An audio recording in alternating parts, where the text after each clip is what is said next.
Peace and grand rising to the sovereign, original, indigenous, natural, divine heirs. Today is August the 11th, 2022 on the Greco-Roman calendar, 1442 on the ancient moon calendar, and 1443 on the ancient sun calendar. Just one moment.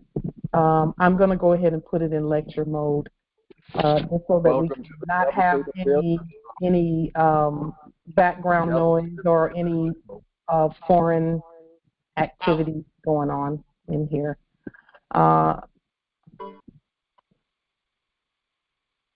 Okay. So, all rise and stand and remain standing into perpetuity.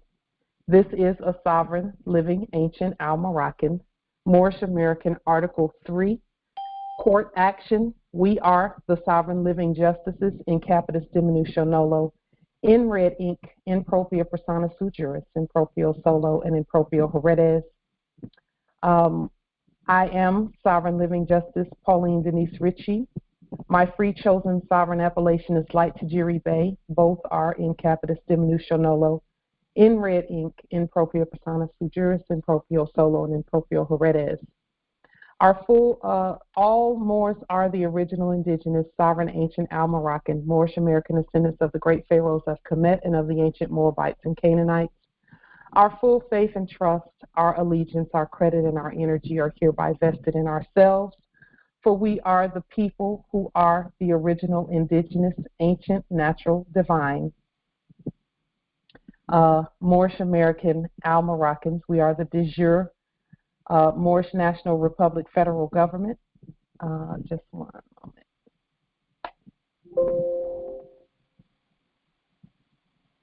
moment. Video. Let me make just a couple of adjustments to the meeting.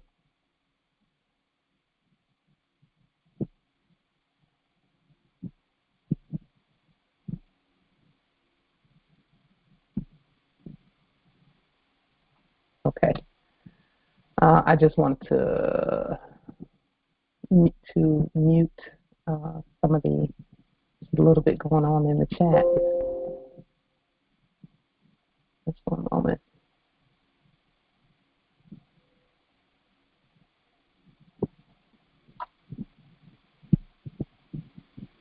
Okay. We do want to keep control of our meeting and make sure Islam. So, our full faith and trust, our allegiance, our credit, and our energy are hereby vested in ourselves, for we are the people who are the original indigenous, natural, divine, sovereign, ancient empire state for Morocco, the de jure Moorish National Republic federal government, Washington Ancient District for Columbia, the Universal Moorish American Consulate, and the Article 3 Moorish American Consular Court. Today, we are executing the law by our sovereign capacity, which is the original indigenous, natural, divine, sovereign, ancient Article 3 living United States District for Queen Columbia Bankruptcy Court, Empress Columbia, rather. And we are the sovereign fiduciaries, secured creditors, executors, trustees, ministers, claimants, and beneficiaries in this ongoing cause for action. We are peace. We are one nation, one state, one empire, and one God. We hereby accept our sovereign ascension and exercise all sovereign rights at this time and at all points in time, non pro tunc. I want to thank everyone. This is day 2 of our full moon fast that started yesterday on the 10th. Today is the 11th, which is the full moon. And then tomorrow, the 12th, we will end at whatever time you feel is appropriate for you. With regard, some will end at sundown, others will end at midnight, and others will end on the hour that they started, the same hour 3 days later.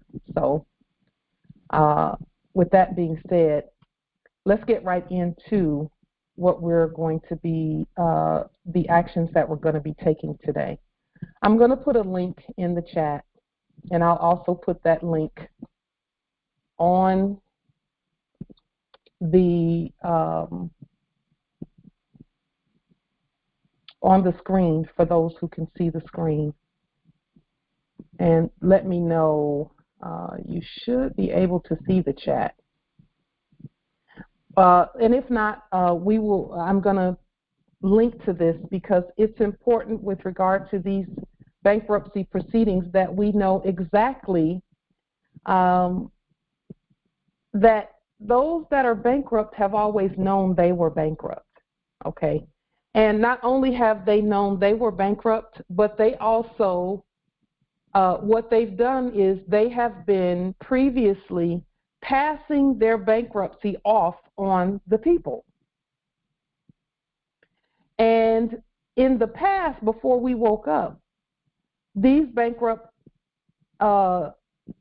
corporations and corpses were not publicly declaring that they were bankrupt, but they've been doing some tactics that were just, those tactics it's just been crazy. And before they could get, the people could get attorneys, or the corpses could get attorneys, the corporations could get attorneys, and they would hash out whatever was going on in their quote-unquote bankruptcy court. And generally, it worked out better for the corpses and corporations than it did the people. So I was doing some research, and this article came up. And so I want to bring this up onto the screen so we can read through it, because this needs to, it just sheds some more light on the fact that, number one, we are absolutely doing all the right things with regard to the bankruptcy of the debtors on our land and moving into liquidation. And today we're going to put some things on the table with regard to liquidation for your review, for your approval, and approval means if it's something that you want to do, because as the fiduciaries, we have to be able to take anything that's on our land, no matter what it is, and make it uncorrupt, and then use it in order to liquidate, because you cannot liquidate debt with debt, but you can liquidate debt with credit. Okay? And when we say liquidate, we're not paying the debt. What we're doing is discharging the debt and using and putting the credit in its place, because the debt is corrupt. And since we have no debt, everything that we put forth is credit. So this is an article about the Wells Fargo Corporation and their bankruptcy, and it's on, I don't know who these people who have put this on this website are. I don't know who they are. It's someone that was doing business as Esquire. And apparently this is being put up here because there's, I guess they were trying to present or represent people with a little success, so they wanted to tell people what was really going on with regard to Wells Fargo and the bankruptcy. And it's not Wells Fargo, it is actually because Corpse is pretending to be Wells Fargo, because we're actually the original Wells Fargo. So let's just read through this really quickly. It's not that long because it has some telling information in it. In the first paragraph, it says, each night as they sleep, I guess, Wells Fargo combs the federal electronic database of all new bankruptcy filings from the day before. When the bank finds that its customer has filed Chapter 7 bankruptcy, Wells Fargo will note the client as being in bankruptcy status and freeze the client's checking and savings accounts, thus denying the depositor access to his money. The bank then notifies its client and the Chapter 7 trustee and awaits direction from the trustee to release the hold on the accounts. That statement right there is very, very key. Okay? We'll come back to that statement with a little, to expand on it just a little bit more.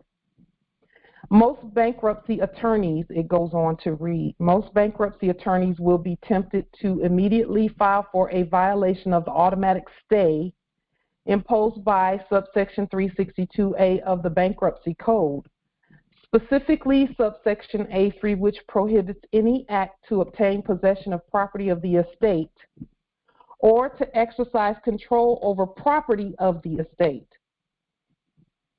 It says logic would provide that freezing a bank account is exercising control over that account. It says the apparent authority for Wells Fargo to do this comes from a United States Supreme Court case, Citizens Bank of Maryland v. Strump, 516 U.S. 16, 1995. In that case, it reads, the Supreme Court ruled that a deposit account is nothing more or less than a promise to pay from the bank to the depositor, and the bank's temporary refusal to pay was neither a taking of possession of property nor an exercising of control over it, but merely a refusal to perform its promise. That's another part that's key with what we're doing today. It reads, accordingly, the court ruled that the freeze was allowed and did not sanction the bank for its conduct. It says the Strump case involved the bank's right to set off funds, taking funds from a checking or savings account held at the bank to pay for a debt owed to that bank. Okay? That's important, especially when you're talking about liquidation wars. It further reads here, unfortunately, the Middle District of Florida has also adopted this interpretation in cases where the debtor merely has a bank account at the deposit institution, even when there is no corresponding debt that triggers a right to set off. The Middle District covers residents of Pasco, Polk, Hillsborough, Pinellas, Manatee, Sarasota, and other counties in and around Jacksonville, Ocala, Orlando, Fort Myers, and Naples, Florida. In the case In re Young 2010, WL 3965698, and that's Banker MD Florida 2010, it says the court, now this court has a capital C, okay? The other court had a lowercase c when they were talking about another court. It says the court quoted the language in the Strump case and ruled that there was no violation of the automatic stay. The bankruptcy courts, and that's court with a lowercase c, in New Mexico and Texas also adopt this view. In contrast, the bankruptcy appellate panel for the Ninth Circuit, which covers Alaska, Arizona, California, Guam, Hawaii, Idaho, Montana, Nevada, Oregon, and Washington State, in the case of Mwangi v. Wells Fargo Bank, stated Wells Fargo could have paid the account funds to the trustee. That's important, Morris. It did not. It says Wells Fargo could have released the account funds claimed exempt when demand was made. It did not. It said Wells Fargo could have sought direction from the bankruptcy court. It did not. Instead, it chose to hold the funds until a demand was made for payment that it alone deemed appropriate. If that is not exercising control over the funds, we don't know what is, and I guess that's what these attorneys are saying, or this Esquire is saying. It says further, and finally, unless or until these conflicting views are appealed to the U.S. Supreme Court, Wells Fargo banking customers who live in the Tampa Bay area and other areas comprising the Middle District of Florida, not the state of Florida, but the Middle District of Florida, will have to do some pre-bankruptcy planning. The most logical strategy is to move the money from a Wells Fargo bank account to another bank, et cetera, et cetera. It says another possible strategy is to remove sufficient case funds to cover regular expenses until such time as, and this is important, until such time as the Chapter 7 trustee has an opportunity to review the schedules and send notice to Wells Fargo that the hold can be removed. Although this process normally takes a few days, it could take up to 30 days or more. Both of these strategies will have an impact on a debtor's bankruptcy petition and must be disclosed within the schedules. Thus, having experienced legal counsel is a necessity, blah, blah, blah, blah, blah, which it is not. You actually should be competent consuls and justices, etc., unless you are an original indigenous lawyer, and that's Lawyah, which means law God, then that statement applies. So with regard to this action, what happened in a nutshell is that a bankrupt corporation doing business as Wells Fargo was looking through the federal electronic database, quote unquote, of all bankruptcy filings each day.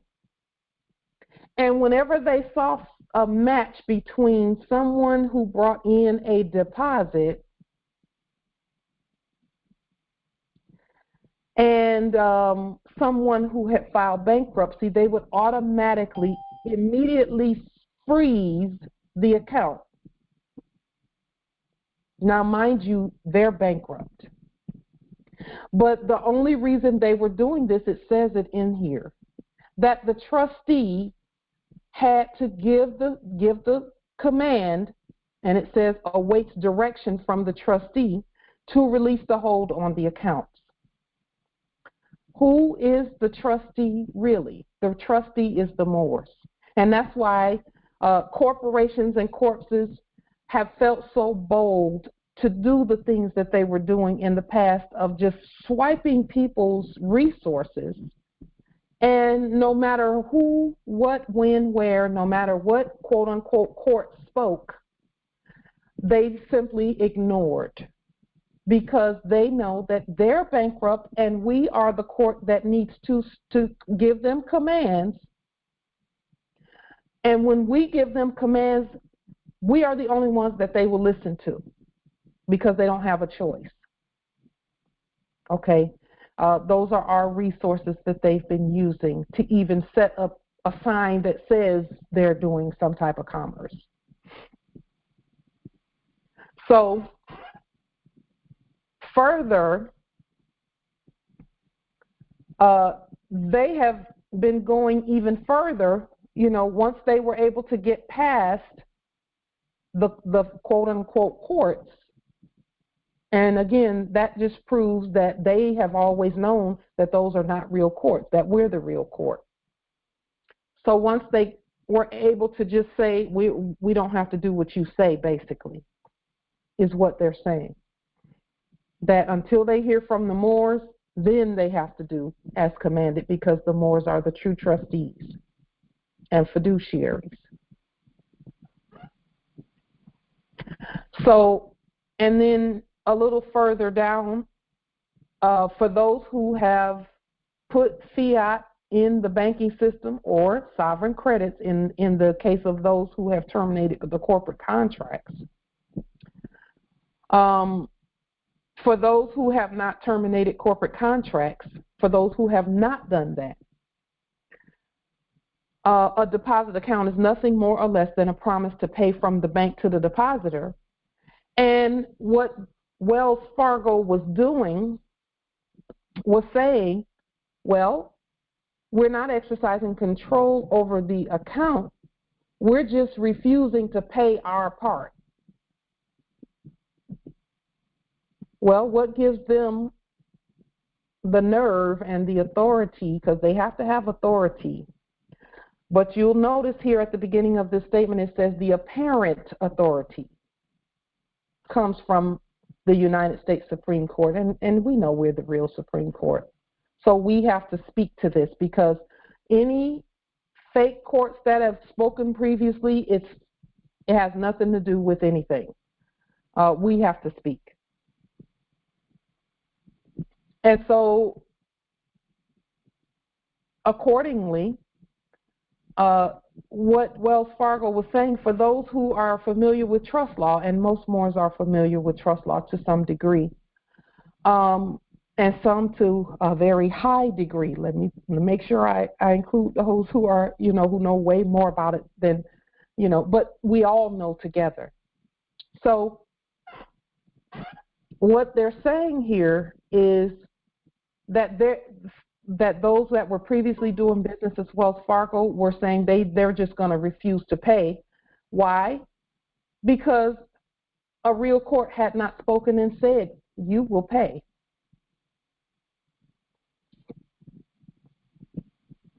And then further, here, even though there was no corresponding debt, they still were, taking and taking and taking. Now, more, if you'll notice here, Middle District of Florida is not the state of Florida. So they were changing the map. That means the Middle District of Florida has a different constitution from the state of Florida. So we have to keep that in mind. That's why it was so important for us to put the constitutions on the public record to state where we really are and where all of our resources really are. Okay? And then it says,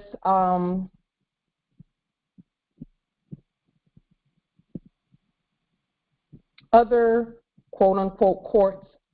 But look, they're saying the bankruptcy courts, and they put court in lowercase letters, in New Mexico and Texas. They didn't say the state of New Mexico. They didn't say the state of Texas.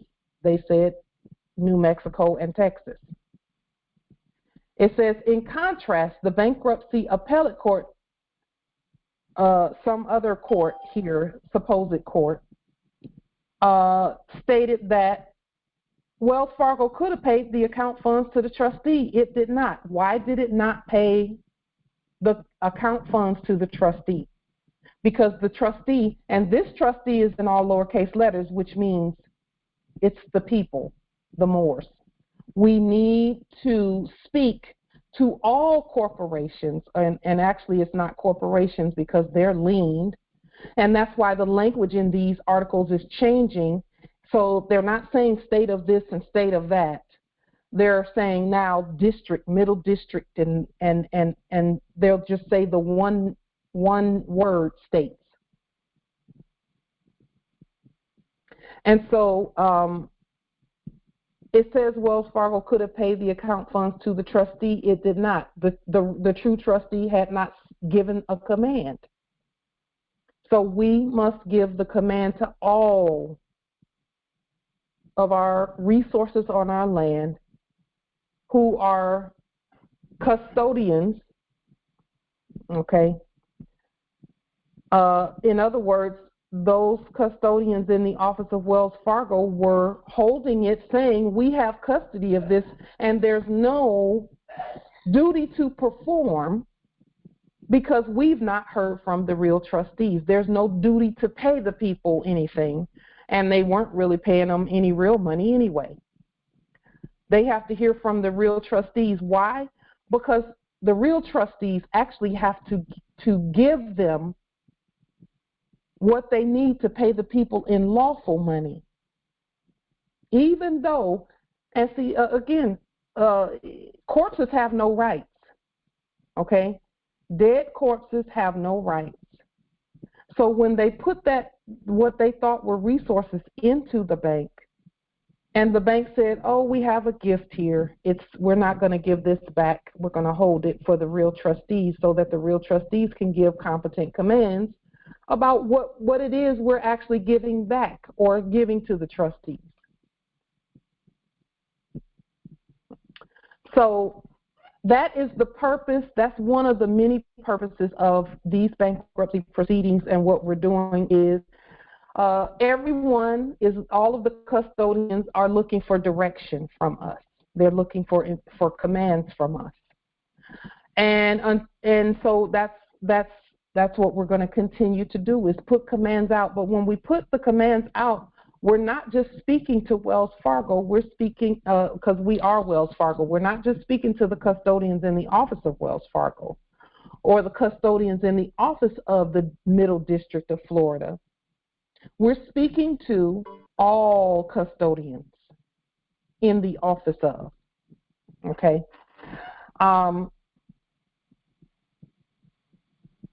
And it says here, unless or until these conflicting views are appealed to the U.S. Supreme Court, which is different. That's a different court, quote unquote, from the one they mentioned up here, the United States Supreme Court. That's a different one. So they've got a lot of in and out of capitalism and in and out of corporate status and in and out of the republic. They're pretending to be the republic, but there's so much, it's so convoluted in here. And that's done on purpose, but we know how to read, so it's not convoluted for us.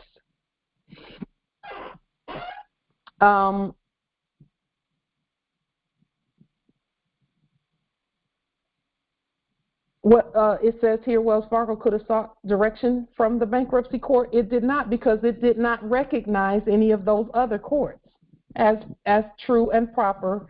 Bankruptcy court and bankruptcy and court are in all lowercase letters. That means that it's the people. It's us. We have to speak. It says so there were several things that could have been done. It says here, Wells Fargo could have released the account funds claimed exempt, and it says when demand was made. It did not. It didn't, because there's no one who has a right to give a command like that except us. So that's why we had to go ahead and decide that we were going to wake up and begin governing by way of our courts. Our court is the highest court on the land. And when I say our, I mean all Moors. And from this point forward, whenever I say our, I mean all Moors, so that I don't have to continue clarifying that. Because I think we all get that we're all one. We all are together in what we're doing. So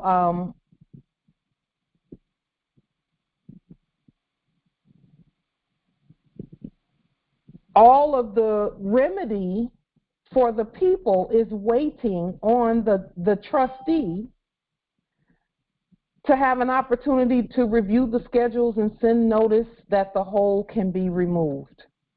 Okay, we can do a summary judgment that all holds are removed until further review. We can do that because Wells Fargo is bankrupt. The corpse is bankrupt. We're the original Wells Fargo in all lowercase letters, and the Wells Fargo that filed incorporation documents under the United States Corporation Company is bankrupt. And so we are placing on the public record right now that all corporations that were operating under the dead, bankrupt United States Corporation Company are bankrupt. And we are the trustee fiduciaries for that bankruptcy, and we're proceeding as such. Now, are there any questions or comments regarding that? I'm going to, now that we've gotten our introduction done, I'll go ahead and put the meeting in lecture, in the Morris can, and I am going to go ahead now. It's 30-something minutes as well. And lastly, I will open the chat as well. And thank you for your patience while we introduce what we need to speak about, because it's important that what we're doing be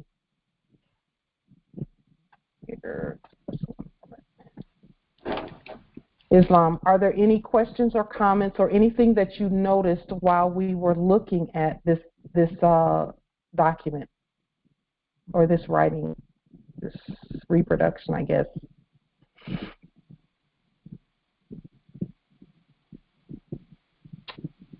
Islam, Empress.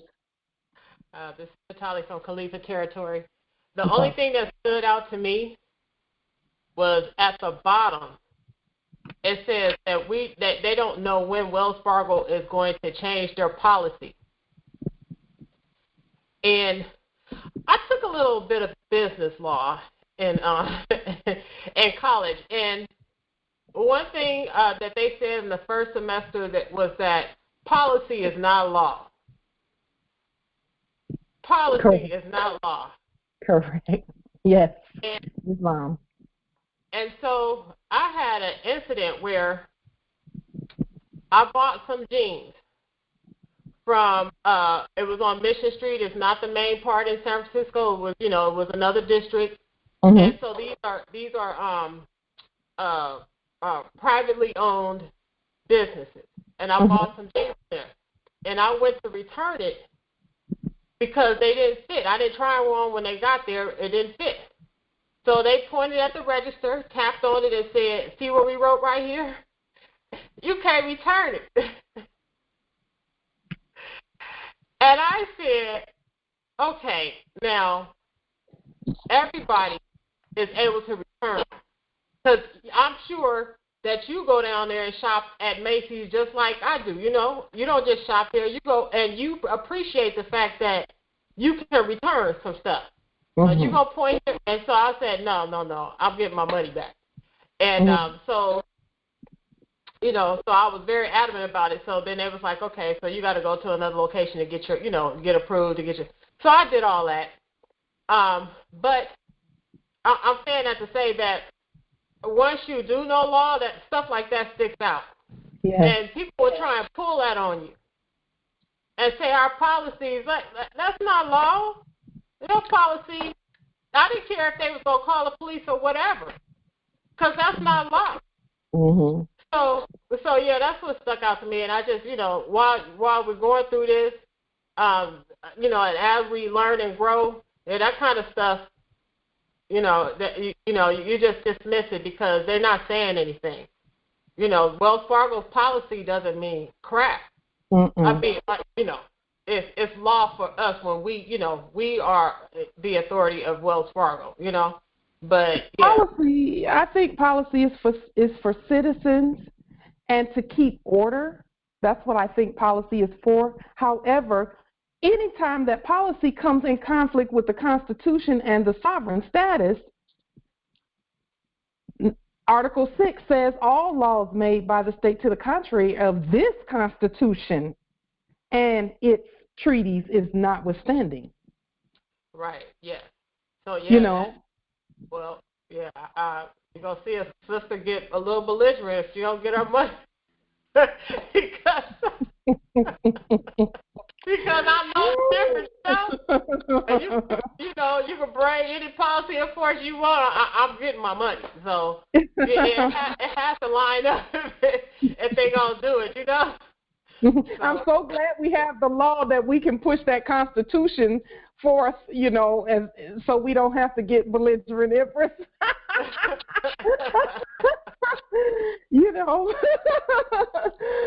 So, yeah, wow.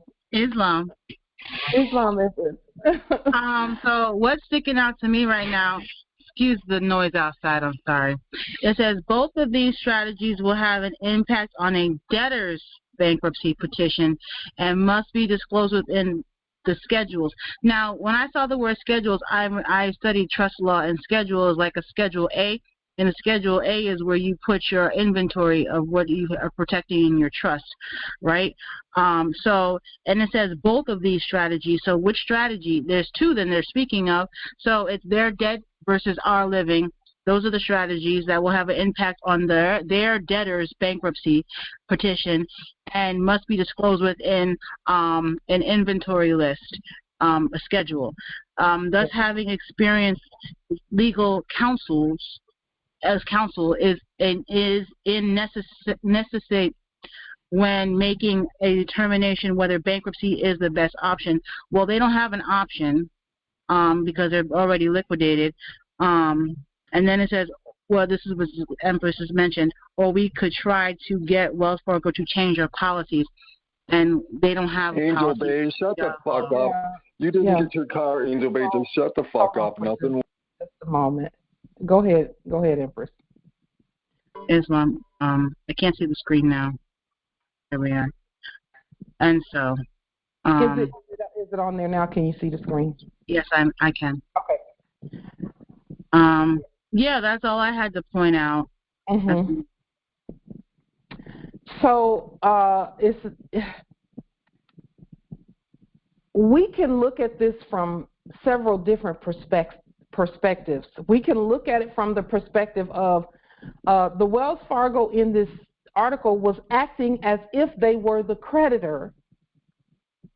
So we can look at what they had, what they did, and what they had the quote-unquote supposed, presumed, pretended authority to do. Is everybody going to tell how their demonstrations didn't work again tonight?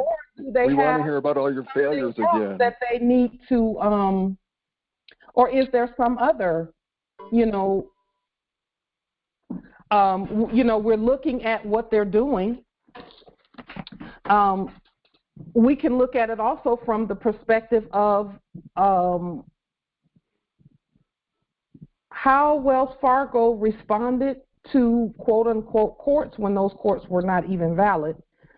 But we can also look at it from the perspective of, how would we handle and how are we going to handle and govern and manage, and govern is actually the right word, these proceedings thus far. Because, we can put the hammer down. We have the authority to put the hammer down and say, hold it, everybody stop everything, hold it. Or we can think about the people, because when I was reading this, the first thing I was thinking is we can put a stop to Wells Fargo. That's not an issue. Or those custodians in the office of Wells Fargo, they'll listen to us. Because we're the law and the government. But I was also thinking about the debtors in that case. The debtors, yes, they're debtors, okay?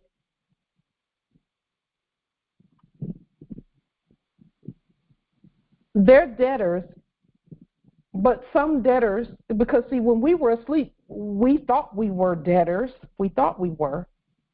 And really, we kind of there was really not much, quote unquote, mercy shown. Things were getting taken and repossessed and, foreclosed, and all of that stuff was going on in our, among the Moors.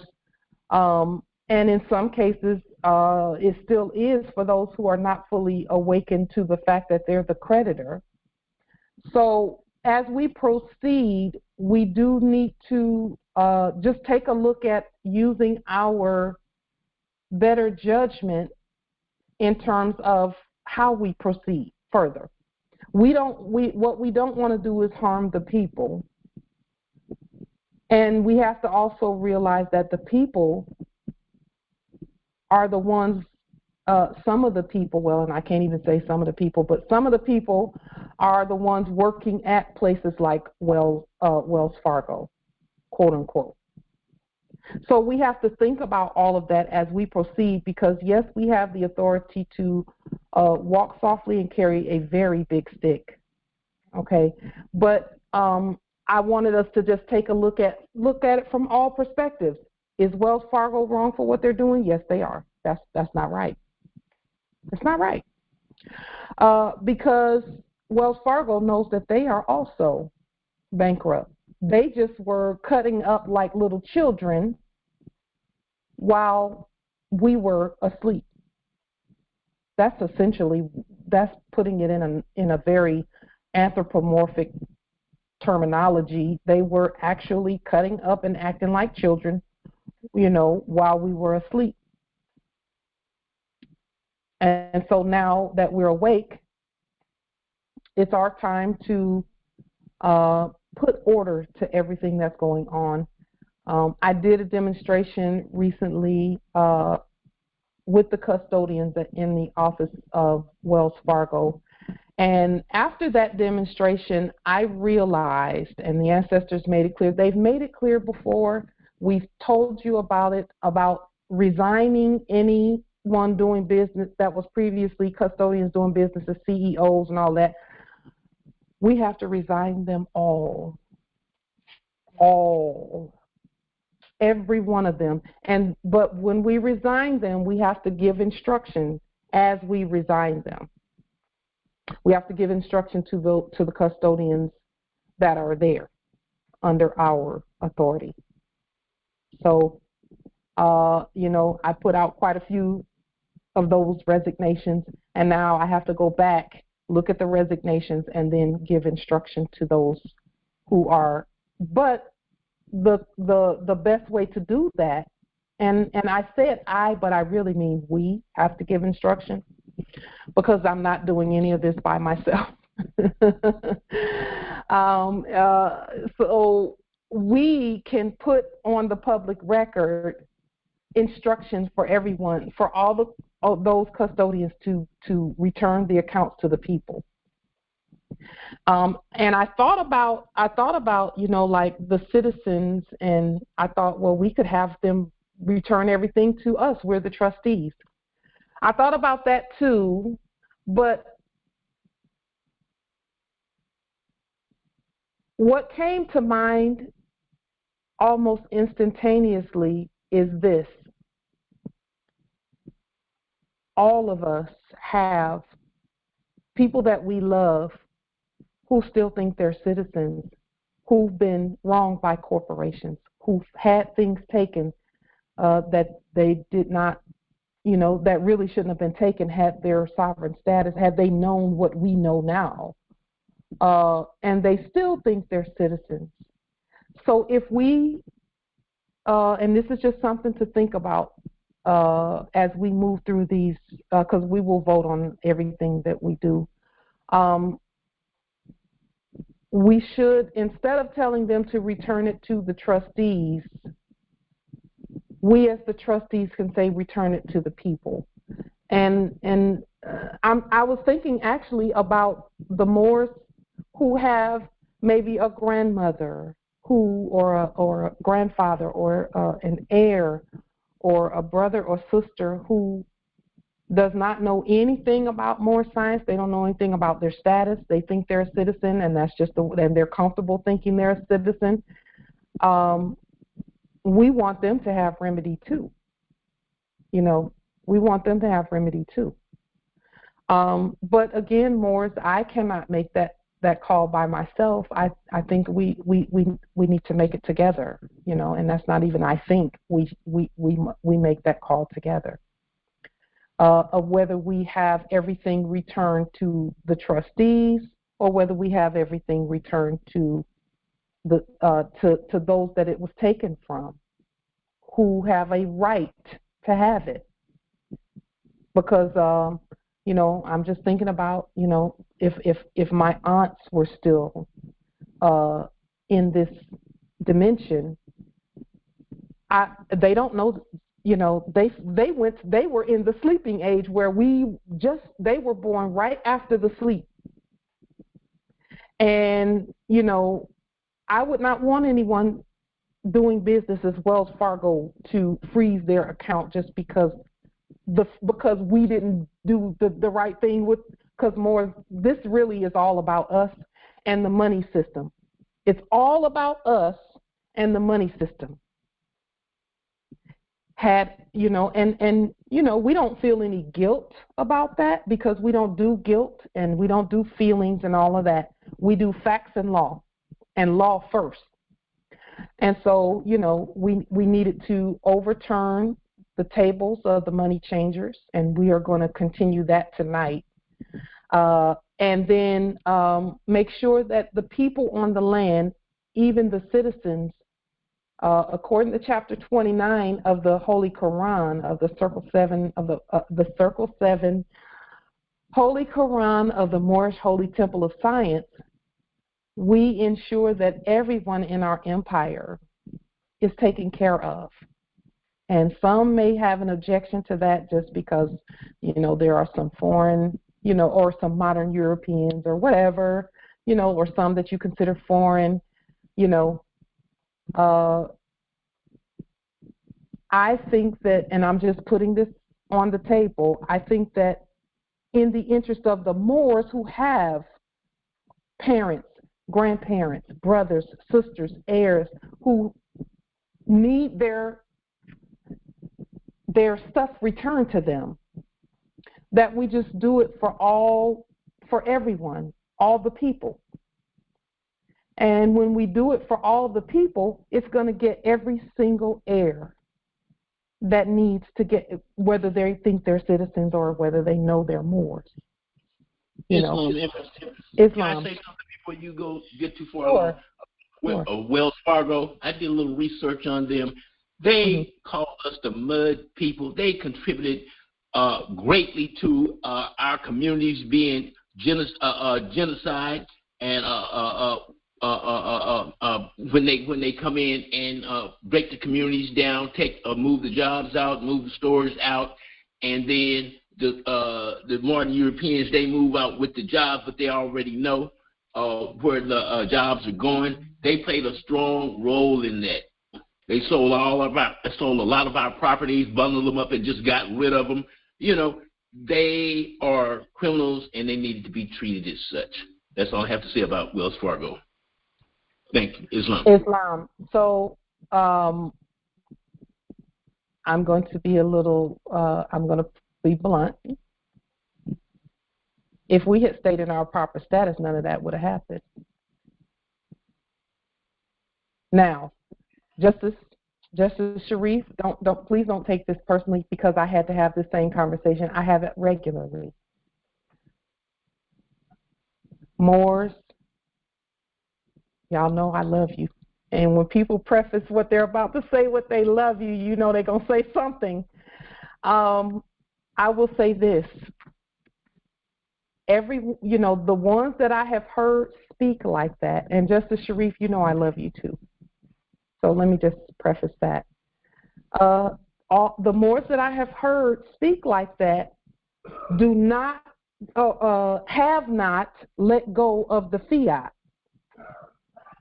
Now, you can't keep pointing at them and saying they're dirty and they're wrong and this and that and this and that, but we have not walked through the process of letting go of the military script that allowed them to put their boot in our butts.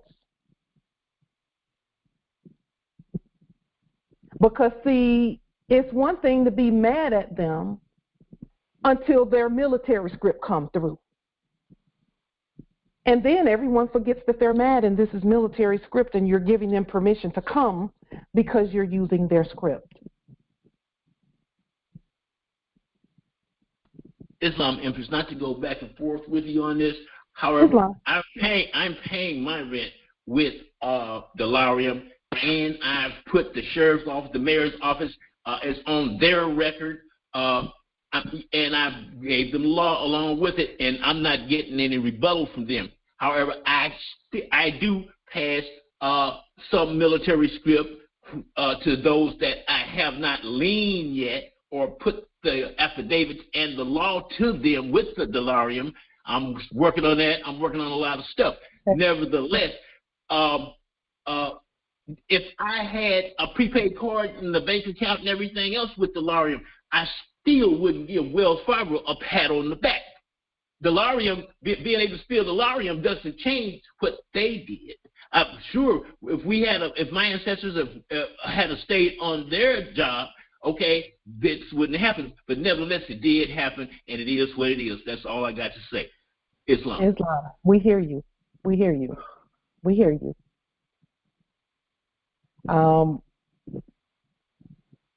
We hear you. Please consider, because I hear what you're saying. I hear the energy that it's coming from. So apparently, you have been traumatized in some way by that, by the colonial operations and the psychological operations and the military operations that have been going on our land. I hear you, Justice Sharif. We have all gone through those things. There's not a single more that I know of that hadn't gone through it. Not a single one. It's our job now to set our feelings aside in terms of that, the ill feelings, because see, that energy will stop the answers from coming. Okay? And so let's set the anger energy and the revenge energy and all of that aside, because they could never have been criminals if we had not accepted their person. They're all caps. And that's for all Moors, okay? There's a little bit of noise coming from somewhere. Empress? Islam Empress. Uh-huh. Yes. That's the very thing that that I have been, lessons have been coming to, to learn about, is that when we forgive them, it is suggested that we forgive them and not set ourselves up in judgment of them, because then we're back into that third dimension thing, like now, so it sets us back. And just what you said, our ancestors can't really prevail for us or guide us. We are our ancestors' return. Yes, right, and so we can't be guided to because we're angry. So what I'm saying is that when we forgive them, even though it's hard, at the beginning, but when we forgive them, it sets us up to the part where love prevails. It inherits. And then you can be, everything spiritually will be right. I know it just sounds crazy because we've been conditioned or to, eye for eye, type thing. But what it does is keeps us in that state of the third dimension where the cabal was over us because we were acting in those lower energies. They just threw their rock. And we, because we were traumatized or, and all those things, but it is suggested that we clear that energy and think at a higher state, Mm-hmm. You know what I'm saying? Yes. I do. I do. Mm-hmm. I do. Thank you for that. Islam. Thank you for that. Even if you feel like because we're not saying kumbaya, because we still got some demonstrating to do. We're not saying that. We're not saying be a doormat. We're saying fix the problem because no one else can. That's what we're saying. We're saying redirect that energy to fixing the problem. Because think about this. If you wanted to get back at somebody, if you wanted to, who is it that did you wrong? Where are they? You don't know. They could be at a different location. They could have moved on. We don't even have to worry about that. Let's fix the problem so that it never happens again. That's actually a better use of the energy, a more efficient use of the energy. Islam, they always say the best revenge is success. Right there. And we got that. We are success in the flesh. Islam. We already won this one. Go ahead, Empress. And so what you said when you say return to the people, that made me think about Scripture. Because the Messiah, what he did when somebody was in need, he went and helped them, If somebody was sick, he healed them or fed them or whatever he did. He didn't go to Rome and talk about, why are my people starving or nothing like that. He just went to them and helped them and got them out of that situation. Mm-hmm. And so then from there, from them getting help, they were drawn to him, Yes, because really, yes. Oh, that's good, Empress. Go ahead, Empress. And so, by him just helping, he was getting the people's attention and everything, and so they wanted to follow him, and they wanted that salvation. And so, and without even going to anyone who put them in that situation in the first place, didn't go to Rome, didn't go to, went straight to the people and helped them, and then it went from there. So I think that's the right thing to do. Truth. That's true. Because here's the thing we want to do. What we want to do is ensure that each and every heir is covered. Okay? That's what we want to do. In the interim, if we try to pull out just the citizens and say, okay, citizens don't get anything, just the Moors. If we do that, we're going to miss some things. We're going to miss some things because there's going to be Moors who think that, okay, I belong over there with the citizens. They're not going to know. Islam, Empress, I need to be clear about this.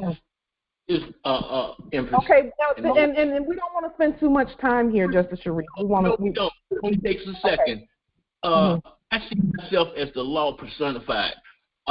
Empress, yes, fixing the problem is all good. I'm all for that. However, all I'm saying is people, whether it's my child, a loved one, family member, or the subject, you don't get to commit crimes and violations on the soil and get forgiven. You get forgiven after you've been dealt with. Okay? This is not a system of crime and reward. There's some punishment. There's something that has to be done about some of this ill behavior on our soil. Look at our soil. Look at how people are living out here. No, they're not living, they're existing. And that's all I'm saying, Empress. Islam. Holding grudges. It's just about we don't reward people for committing crimes and violations on our soil. That's the problem now. Islam. Okay, and who's to do that with us for accepting citizen status? Who what happens with us? I'm not going to be judged, even though we didn't know. What about my parents? I don't want them to be judged harshly because they didn't know we weren't citizens and somebody switched a birth certificate and nationality and all of that. We're not going to, as far from our perspective, we're not going to go there. We're not even going to waste that energy. Because when you're talking about criminals, there had to be some Moors who helped with that. Okay?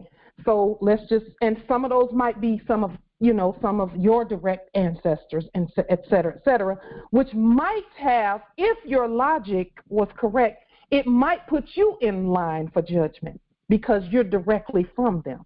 And we don't want that. We're not going to fester that energy. Now, I want to move forward. Islam. Yes, I just want to say I appreciate our Justice Sharif's comments because for me, with my process, what has worked for me is when anger has arisen, because for me, we have an array of ancestors, cosmic ancestors, and we have some ancestors that are pretty angry at what happened, that we need to work through our own emotions and things like that and bring into balance through doing that shadow work with acknowledging. So I definitely think it's beautiful to acknowledge that the anger exists instead of suppress it and say move on. We have to acknowledge that it's there and really and bring it into Mayat, which is balance, which I'm glad you're giving us the other side, because this is being the angels means that we see in different angles, and some of the angles is going to mean angry because we went through a traumatic process, and so it's going to arise. And so I'm glad that the platform is there so that we're not being fraudulent with our own bodies and our own selves, because feelings and emotions are current. It is current. It's the current waves in our bodies. And we have to acknowledge those for us to really properly move on as authentic, so that it's not surface level, and so I do think it's important, and I'm glad that we brought it up. And I think it's for me, it's like if it takes more, time, it's better because it will be more effective when we're in mayat, when we're in balance within ourselves. And so with that, I yield. Thank you. Thank you, Empress. I appreciate that. That's beautiful. That is beautiful. I will say this about that. When I first woke up, I was mad for about 5 minutes until I realized my godness. When I realized that subjects can't move not 1 inch without our consent, I said, okay, well, I have no reason to be mad because I got to look at what we did and then fix it. I was having a conversation with Empress Shatali recently, and oh my word, the light bulbs. With regard to making sure that what we do doesn't have any holes in it so that remedy is there. And the reason I bring that up is because, we can be mad about things that we did that didn't work, or we can fix it. So that we're not mad at anyone, because see, the gods, first of all, we created the hybrid. We created them. Therefore, and we were smart enough to put something in them that said, when we cast this spell, you're under it. And when we do this, you do that. And when we say this, you say you be quiet and do as commanded. So we knew what we were doing when we created them. And then we said, okay, we're going to go to sleep, and we're going to pretend we're citizens and just be rampant. We just did all types of madness. The Moors did the madness first. We committed the sin first because no one else would have dared move unless we did it first. It's inferred in that Wells Fargo, the thing that we're looking at, where Wells Fargo said, well, shoot, if the real trustees ain't here, I can do whatever I want to do. Because the real trustees think, they showing up on the bankruptcy list thinking they're persons. So, don't get mad, get equitable. See, they used to say, don't get mad, get even. You don't have to get even, get right. Get right. And I had to do the energy work. And even through my demonstrations now, I have to do energy work because sometimes you will face a belligerent sometimes. The only reason they're belligerent is because I'll just speak for me.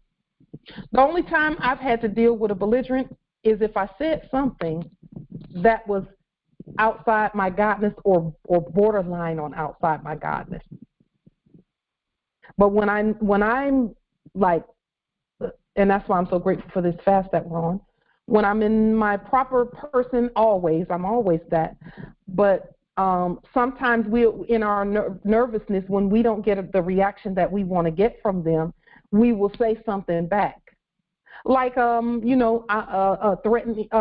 threat of a lien, which is not really a threat, it's a promise. You're there. But then I realized you're already liened. So now what? We can't use, they're already liened. They know they are. They're all bankrupt. That means, get your stuff together before you go and make sure that your documents speak, and then do a court action like you know to do. Islam. Islam. So my conveyance was parked in a little hick town, and I was on the job, and it was just a temporary assignment, and so I parked in the custodian's park who thought he was the owner of the store. It was just one day, I didn't think he was there, it was shade, so I parked there. I was there at that store every day, and as a route, the police would pass through that little parking lot. And but the day I parked there was a ticket on my car, on my car. And I felt, oh man, That custodian must have got mad because I parked in his space. And I had my Moorish tags on the car. So my car is there, my conveyance is there every day with my Moorish tags, no ticket. So I parked there, I got a ticket. So what I did was I emailed my my allodial title, my estoppel, and my I forgot what all the documents I had, and my title and everything. I emailed it to the police station and said, look, I got a ticket on this on my conveyance. These are my documents that that cover it, and then I didn't say anything else. So, oh, and it was a threat that my conveyance would be towed. So I'm thinking this custodian, he made that call, and he was just waiting for me to come out, find out my conveyance was towed, because I got these Moorish tags on there, and I'm parked in this space, and my car stayed. I mean, my conveyance stayed there. And I was there every day until I finished the assignment. So when we can do things without having to go to bat, because that was going to bat, And I know he was looking. I know he was just waiting for me to come back in there crying. My conveyance is gone, because he know what he did. But that was the best. That was the best power. By doing it that way, and then that was it. It was I rendered his power by doing by stepping up with mine, and that was it. That was it. So there will be times, I'm sure, that we will have to do some other kind of remedy. But if we don't have to, if all you got to do is just speak up or stand or do an action that's going to help somebody, do it, because that's you just shut them down just like that. You shut them down without even confronting them. Yeah. I know that man was looking for me to be coming in this one. But Islam. I want to make sure that we get to this next part of what we have to do with the bankruptcy, because we need to get to this particular remedy. But go ahead, Nobility. I just wanted to say that Allah is the 5 highest points of life. I yield with that. Yes. Love first. Truth. Islam. Peace. Freedom. And justice. Period. Listen, we're so powerful, and they know that. Everyone knows that. Everyone knows that we're powerful. Are we powerful over our own emotions? Are we? That's a question to consider if you don't know the answer. Islam. But the answer to that is yes, we are. Islam. I gotta understand. You just said you want to move on. This is Justice Henry Bay from the Dakota Territories. You say you want to move on, and what you're saying, I kind of want to end it on this so we can move on, because it fits perfect to what everybody is talking about and demonstrating and stand up and being who you are. Yes. No matter what happens, because everything that happens to us is a test for us. So it's about our reaction to things. And so I was earlier this week I was studying, and this little app I have to help me with Islam, but a verse in the Quran, and it said, "Then we made you heirs in the land after them to see how ye behave." And I think that fits right now with what everybody's saying. And what's funny is I've been hoping to be able to spread this this week, because when I read it this week earlier. Where are you reading from? This was it's in the Quran. It's I believe under Giannis, like Surah number 14, I believe.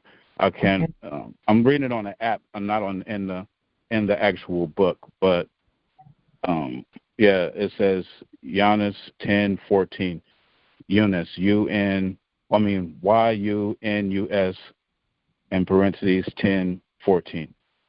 But you can look you can look that up. But I felt that it fit perfect with everybody saying, with the brother with his frustration and how, like the sister was saying, his side of the scales is he feel some punishment should be judged out, as well as we're thinking, like, we have to worry about ourselves and find that peace, which is kind of the balance. So I yield. Islam. Thank you so much for that. That's just brilliant, more brilliant. And we keep trying to say, just know that this is a test for each one of us. We're being tested. Come on now. And are we fit to govern? Yes, we're fit to govern.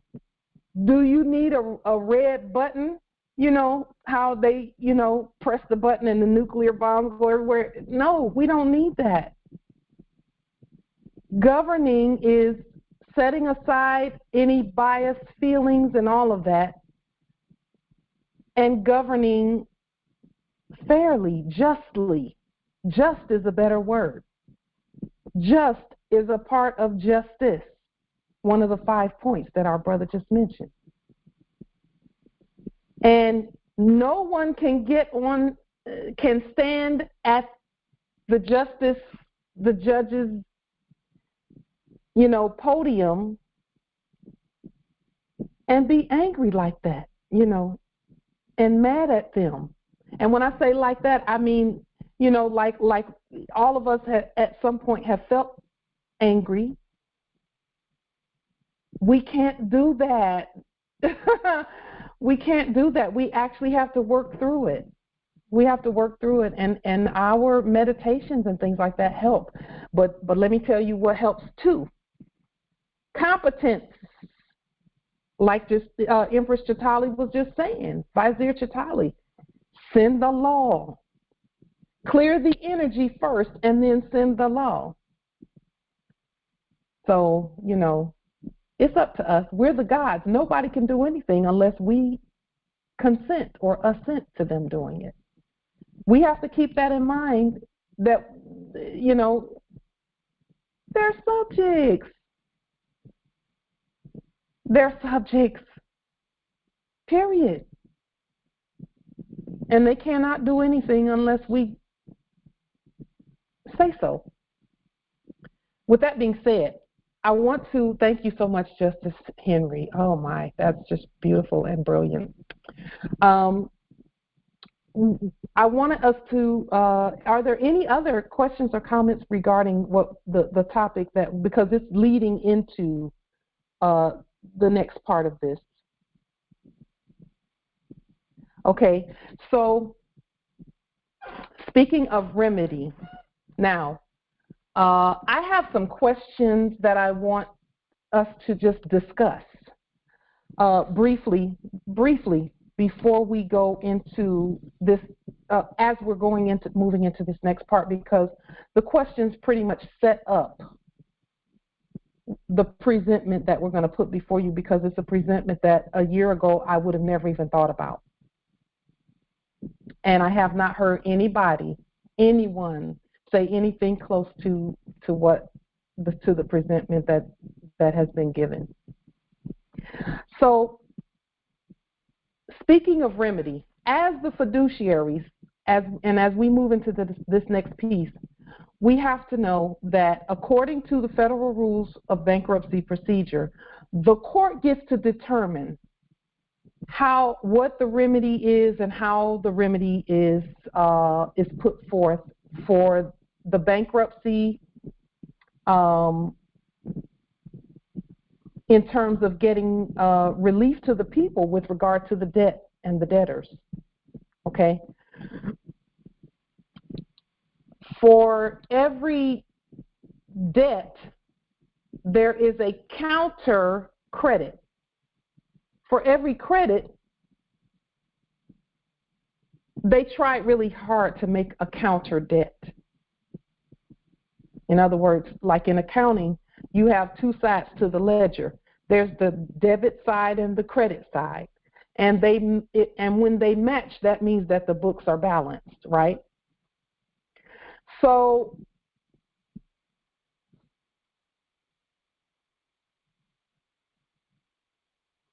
we know that we are the heirs to all land, all natural resources, and all commerce.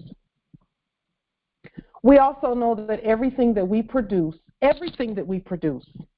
is natural. Our heirs are natural. Our affidavits are natural. Our dolarium is natural. All that comes, when we type our affidavits up in the computer and we print them off and we autograph them, it's natural. Those are natural documents. And then we have the authority to nationalize and naturalize resources as well.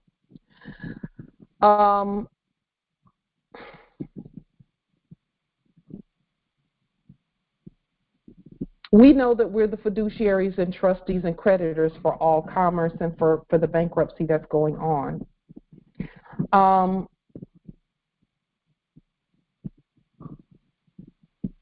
We have to rebut everything that's out there, okay? And then we also know that the only way that the fraud was able to perpetuate like it was previously is because it looked very similar to what we did originally. So my first question, just for us to discuss and to respond to together, is, do we know? And I'm asking, we already know the answer, but I just want the answer to be on the record.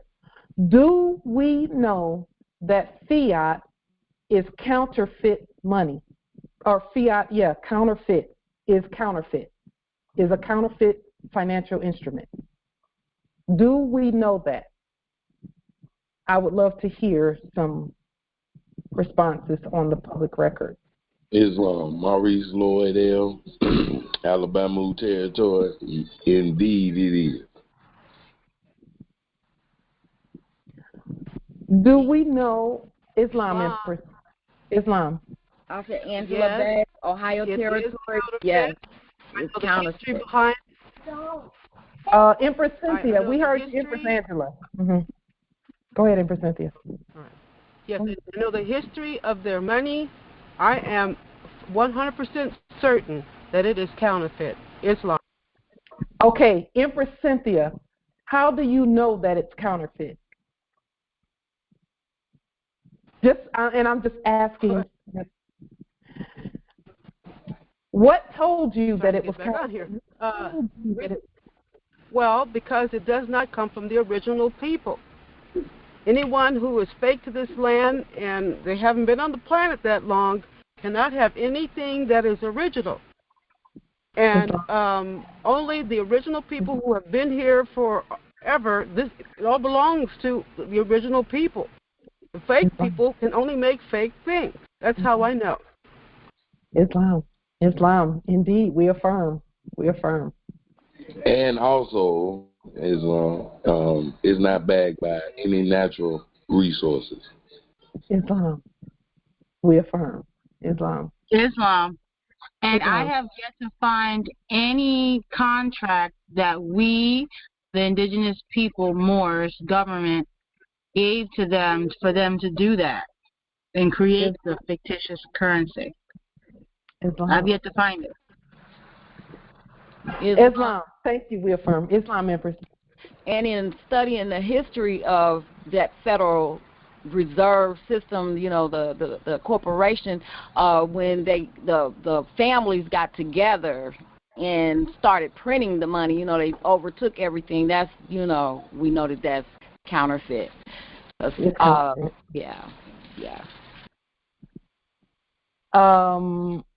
Now, also, with regard to that,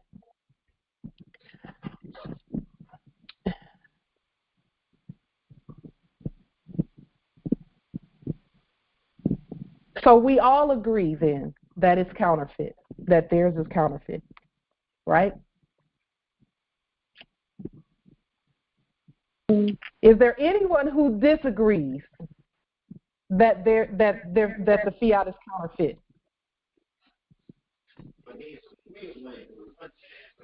Is there anyone who disagrees and who thinks that no, fiat is real? And I'm going somewhere with this.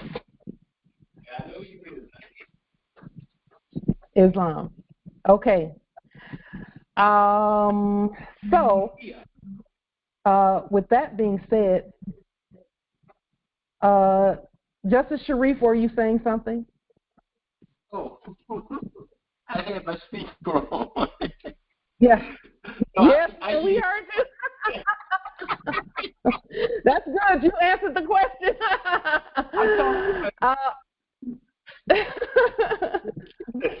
Islam. Okay. So now we don't have anyone who has said that fiat is not a counterfeit. So we agree that it is counterfeit. Okay.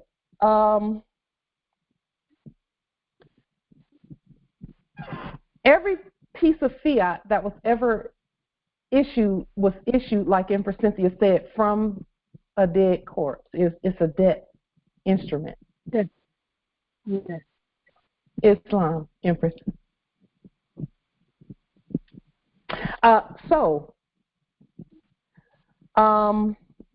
Now, my next question is this, and it's going to seem unrelated, but it's related.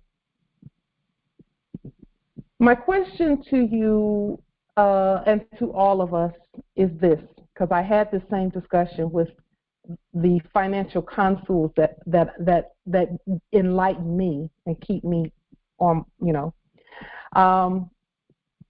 and point things out for me to study and read. My question is this, in a seemingly unrelated issue. When you capture an image, let's say, for example, you take a photo. When you take a photo of something or someone, who owns that photo? Islam, Empress. Oh my goodness, I know exactly where you're going with this question. I do indeed, because the poet that I am, I wrote a poem about that part, about the original versus the copy. And let's say, for instance, you have an original photo, right? And you take the original and you photocopy it. And then you take the photocopy and you photocopy that copy. And then you keep copying and you take the copy that's been made out of the photocopy and you take that one, you put it on and you take that copy and you put it on. Every single time you do that, you lose the substance, you lose the original, it's fading. It fades. It's not there no more after 1,000 copies of the copy. It's not the original. It's not the carbon. There's no carbon left eventually. So I see, and there's a poem. I penned that. That whole, I already know. Let me keep going. Yes. So a copy is never going to be the original, right? We know that. If you look back at the bills from the 1930s, the bills, when it was switching, and it wasn't switching, when they started overlaying the fake bills, the counterfeit bills on top of our real ones, because we have real bills. We have real ones. Do we all agree that we were printing first? Right? And then they looked at what we printed and they said, let's make ours look like that. And we didn't rebut it, right? So now, I've looked into copyright laws, and I've looked into the currency laws. And the currency, this is something I found out that we've been doing all along, but it made sense to me. Did you know that anything done by the government, let me see. I'm gonna have to say that clearly because I'm still absorbing it. So when the government makes something for the public to use, there's no copyright on it. There's no copyright on it. Has anyone here ever seen the copyright? And I'm just asking, just for general purposes. Have you seen, and it's not for general purposes, it's for general purposes, but I'm going somewhere. Have you ever seen the copyright for fiat? Yeah. Have you ever seen the patent, the trademark for fiat? Okay. There is none. And why is that? Because they copied ours. Hey. Okay. And we can look back in the records and see that. They copied ours, and then because of their status and because we didn't rebut it, we just said, oh, this looks like quote unquote money, let's use it. And they took that stuff all around the earth, and nobody said, this does not look like what the Moors did. You know why nobody said that? Because we didn't say it, because it looked like it. So now, as fiduciaries for this bankruptcy, we have the obligation to put credit back in the system, not debt. So we know we're not going to use fiat in the system, right?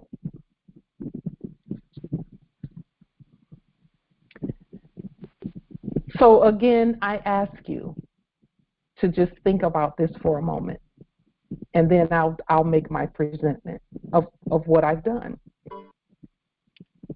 Because I'm doing it, but I want us all to we have to put this together, okay? Because the great mind is always going to have all of the answers.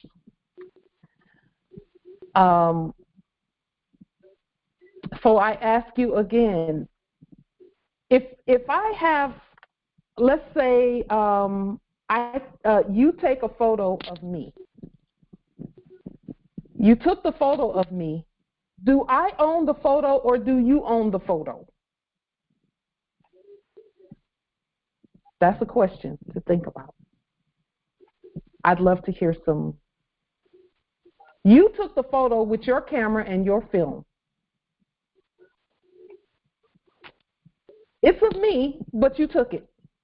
It's mine. Say again? Islam, the picture is mine. If somebody took a picture of me, the picture is mine until I agree that they can have it. Okay. Yeah. So you're. Yeah. If I didn't agree for them to take it, then they don't have no right to take my picture. Even if you're out in public? Yes, even if I'm out in public. So then, if there's, let's just say, and I'm just talking through some things. So if, let's just say there's an accident on the street and you're standing by watching them do the cleanup, and you know how the reporter will come and take a photo of the scene, and they get some of the people that are standing on the sidelines and they publish it in the paper. And when they publish it in the paper, they write an article and he signs his name to the article and he says this photo was taken by John Doe. Do you still own the original photo of you and these other people watching this scene? I still say yes. Islam. I still say yes. Because if I wasn't aware, we're at a scene, he's taking pictures, I'm not aware that I'm in that picture until the news article gets printed and published, and I open it up and I see my, our pictures, and I can say something. I can say something, right? Well, saying something and ownership in a court is two different things. Did he? And have we ever thought? Did he get a release sign from everybody? No. He didn't. But do you know why they don't get a release sign from everybody? Because of some law or policy that they put out there that they don't have to be a journalist, blah, blah, blah. No. It's location. It's location. Okay. Oh. Would they also be giving up their rights of ownership if they ask for your consent to put it in the publication? They would be giving up their rights to owning the photo if they went and asked you, "Can I print your photo?" That's an automatic admission of saying I don't have the rights. Yeah. And even if you get the photo back, you haven't gotten the film or the negative, so they can print more. So, but that's not the point. In terms of the negatives and things. The negatives and things are not the point. The point that I'm trying to get us to just look at is the fact that you were standing in a public place. You're out on the street. The street belongs to the people. So can you say, okay, nobody take any photos of me while I'm going out onto the street? Can you say that? If a story is happening and reporters are there and they're taking photos and they took a photo of a whole crowd shaking hands with someone that's supposed to be a superstar. Let's say that. They take that photo and they publish that photo all over the world because some people are shaking hands with I don't know, and I'll just use a name, Michael Jackson or somebody, and they publish that photo and everybody all over the earth sees this photo. Do you have a claim on that photo because you were at a concert or you were on the street and he came by? Oh my gosh! As you were saying that, I was already thinking like the adhesion consent that we're even unaware of when we purchase a ticket, like a concert ticket. And because they have those jumbotrons and all those different things that they have, and they pan the audience and all those different things, when you pay and purchase, they have that adhesion consent that you are unaware of, that you give your consent to be, I can only imagine, filmed and all those other different things, because you're at an arena where there's clearly going to be videos and such being taken, and be it though that you're in there and you've paid to be there, that means you consented to be there, therefore you consent to the image of them taking of you while you're there, present in that arena. But on the public street, I would still say the fact that they have to ask you and there was no contract given of money exchange, and I'm in a public place, then no, you have to take my consent, and I didn't give my consent, so therefore I now still own my image because I didn't give any money, I didn't receive any money, I didn't autograph or sign any documents, so therefore I say I own my image. Okay, but what about those camera lights, those cameras where you're traveling through and you hit that light just right and it's red and the camera takes the photo? Or your speed cameras and all those different things too? Yeah. Well, those are unlawful completely. Yeah, they are. I had somebody who got one of those tickets, and on the ticket it said, "Is that you?" That is not my person. Yeah, right. He said no, and that was it. Okay, so now I want to bring this back to each one of us. If we have a camera in our hands and we're the sovereigns and we're the government and we take a photo of something or we copy something, do we own it?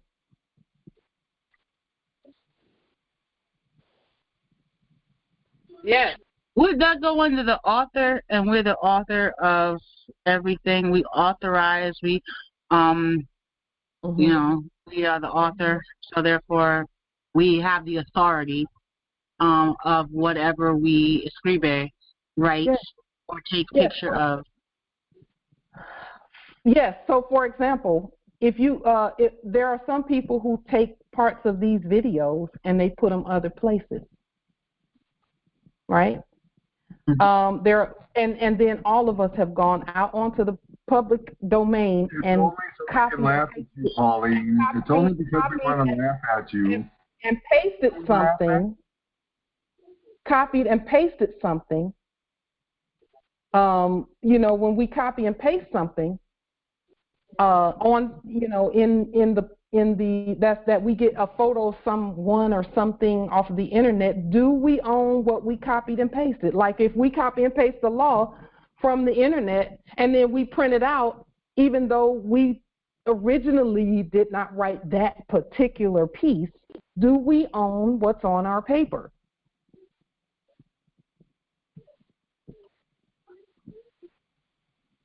I can't hear you, Empress. You're saying something, but I think you're muted. Oh, okay.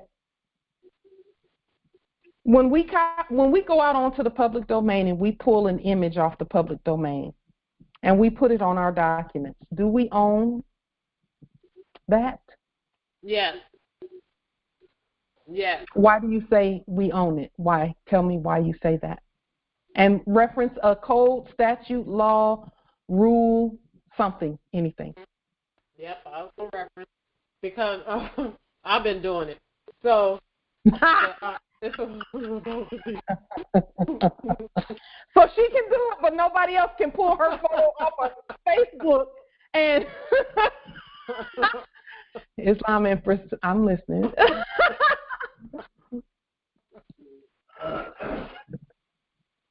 Go ahead, Empress. Because the copyrights and all that kind of stuff that they claim they have, they don't have it. They don't have those rights. So yeah, it's okay. So you're saying in the reverse because it's for the public is there for the grabbing because that's what I've been doing. So I guess if it's for the goose, yeah. Okay. Does it matter what it is that you have pulled off the public domain? Does it matter? Nope, it doesn't matter. Why? Is it because it is public? Because things that are public belong to the public. Yeah. That's the law, actually. Yep. All that patent and all copyright infringement, I'm like, nope. And I take it and use it. Well, that doesn't even apply to public things. Trademarks and patents and things like that are private. But it's on public, it's out there.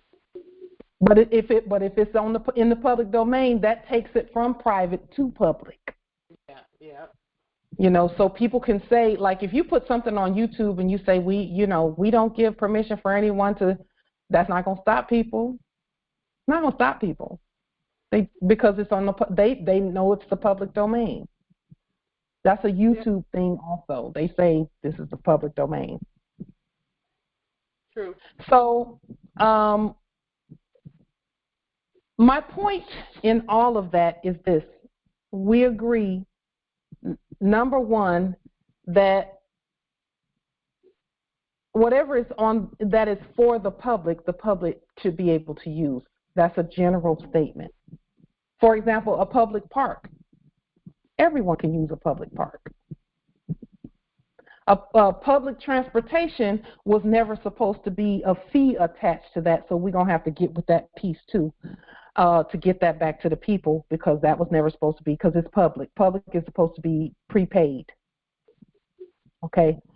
But the reason that I brought this up is because I want to put something forth, and it's going to trigger programming in some. I already know that. But I do know also that as the fiduciaries for this bankruptcy, the bankrupts don't have a way to pay. The city of Federal Way Corporation owes me $100 million, and they have no way to pay me. They have no way to pay. So I started looking at this whole copyright laws, U.S. trademark and patent laws, currency things that have to do with that. And, you know, it's the law when we say it's the law because we're the law.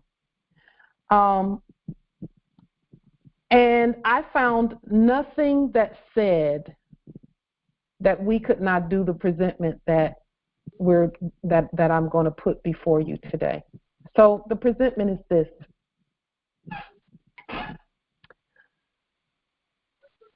I am doing a demonstration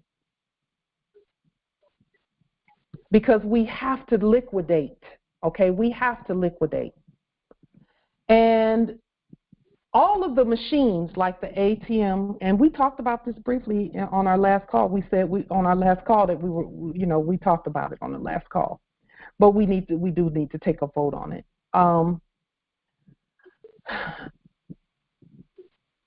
So what I did, this is the way I started the demonstration. I went out to an ATM, and that's something I have not used in a long time. And I pulled out some fiat, and I went and took the fiat to a store, and I got one of each bill, a 100, a 50, a 10, and a 1. I skipped the 20. I don't even know why. I just thought I'll just get these. And what I did was I said, okay, I'm looking at the serial numbers. I've done the serial number study. We know that that's debt, so I'm not going to use it. Okay, period, I'm not using it.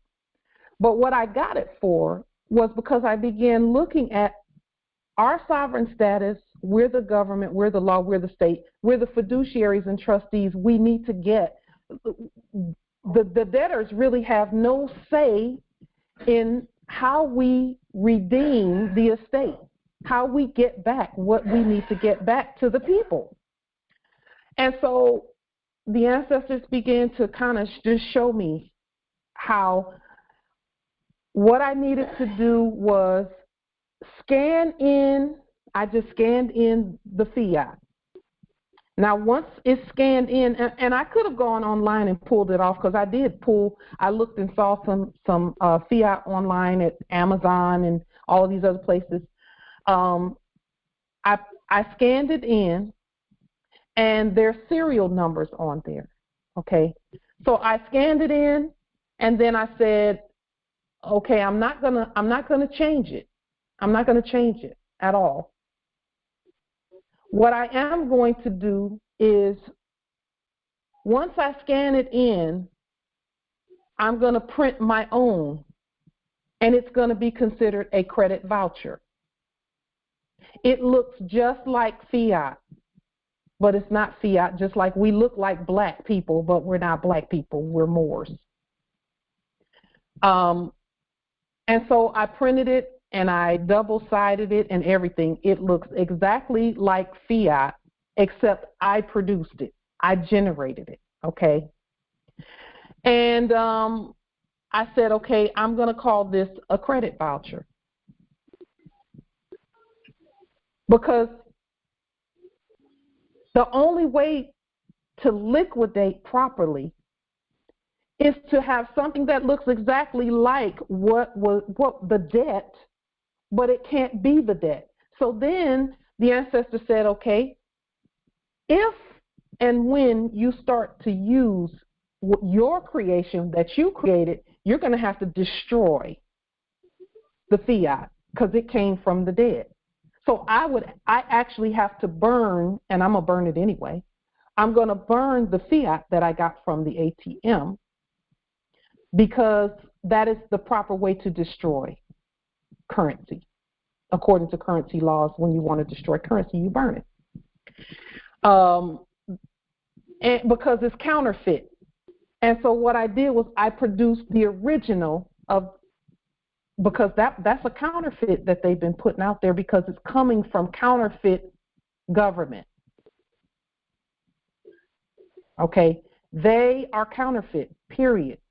So now, then I started looking through the bankruptcy fiduciary codes and things with the federal rules for bankruptcy procedure. And it states clearly that the fiduciary and the court must, we have the authority to decide how we want to liquidate the estate.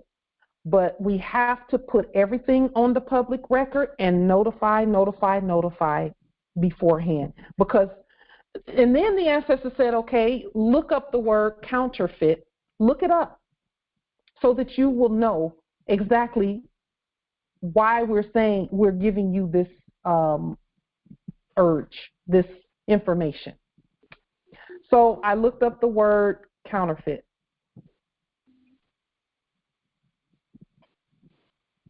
Just one moment. Let me see, where did I put the definition? Let me pull it up really quickly.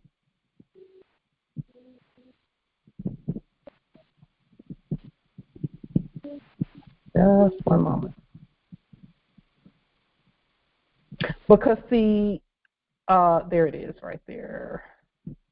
I looked it up in Black's Law Dictionary.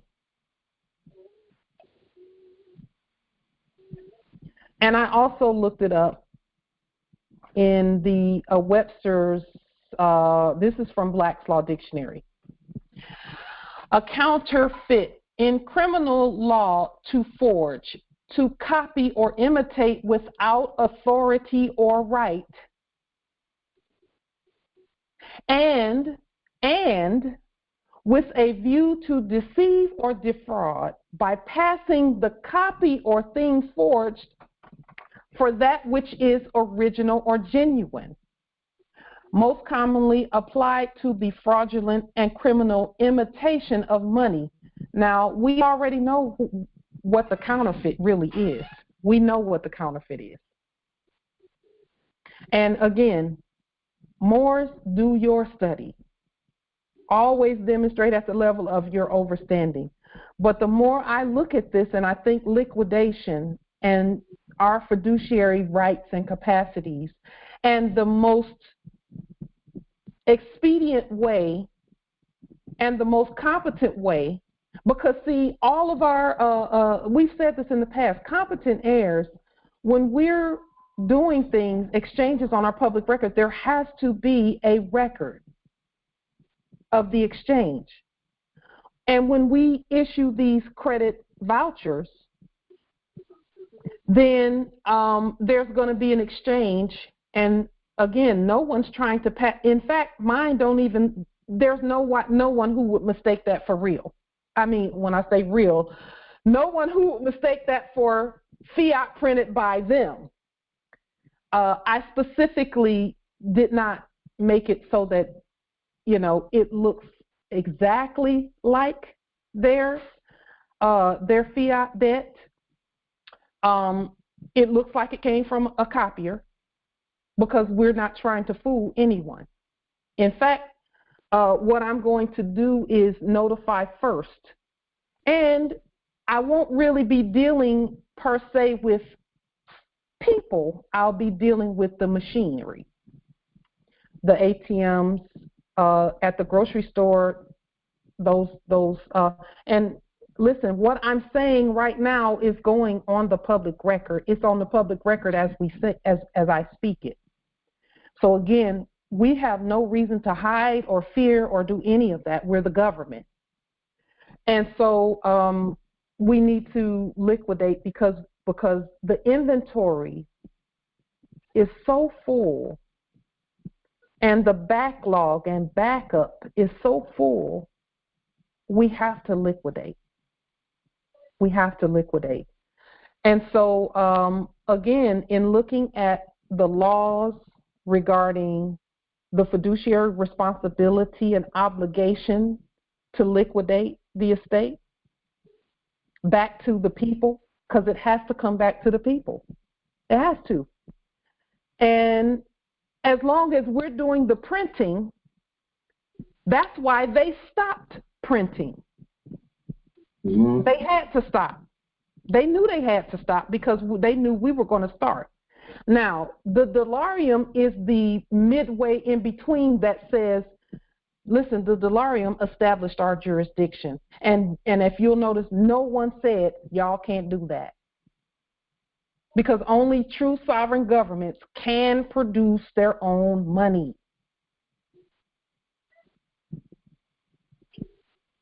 If you're not the government, you don't need to be printing money. And the corporations and corpses knew that. So what did they do? They started pulling that stuff back.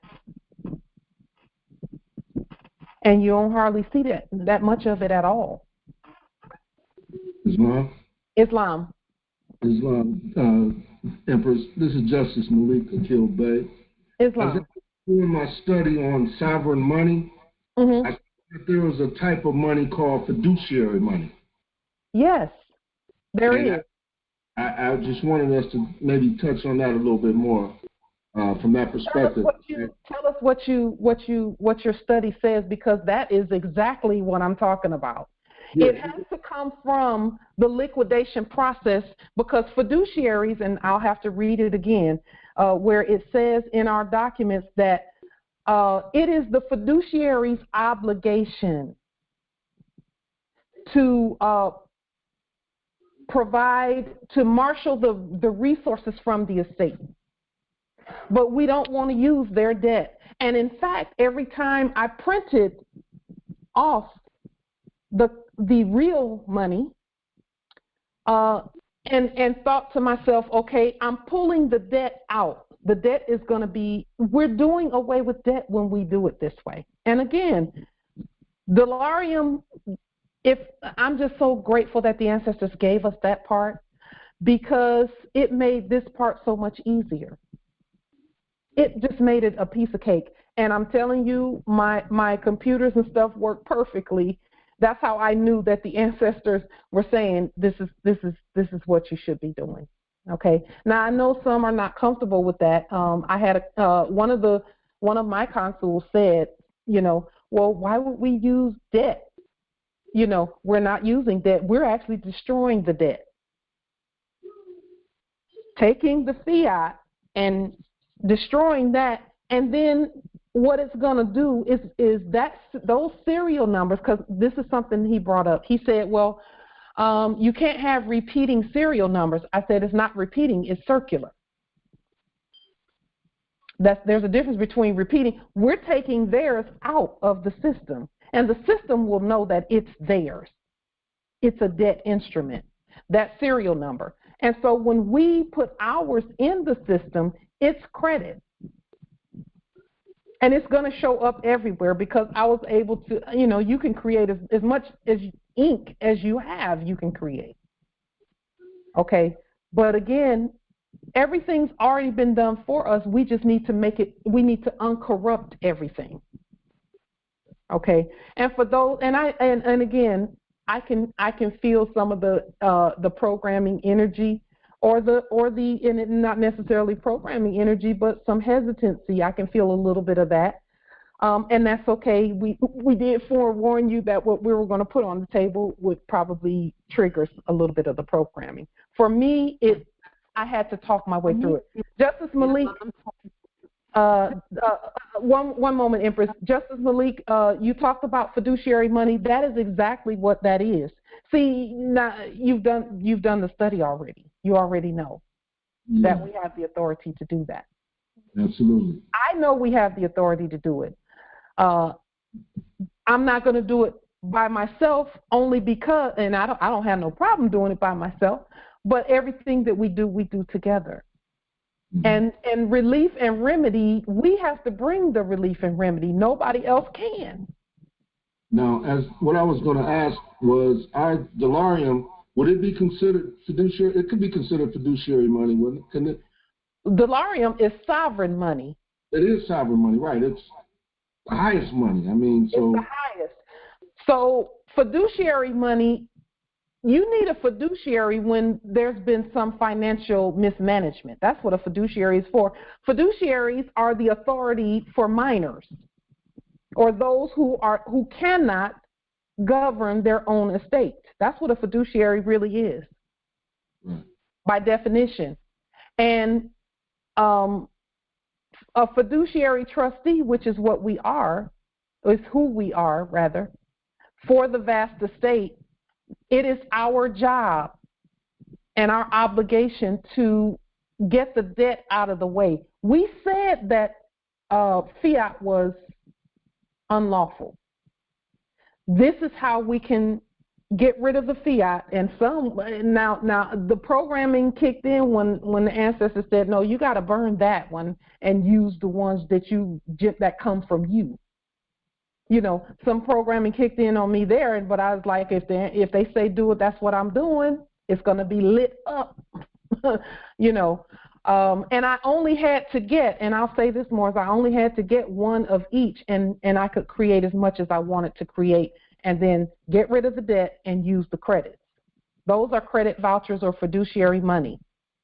And then we need to notify, because we already know that ATMs will take it. We know that the grocery store will take it, and all of that. Go ahead, Justice Malik.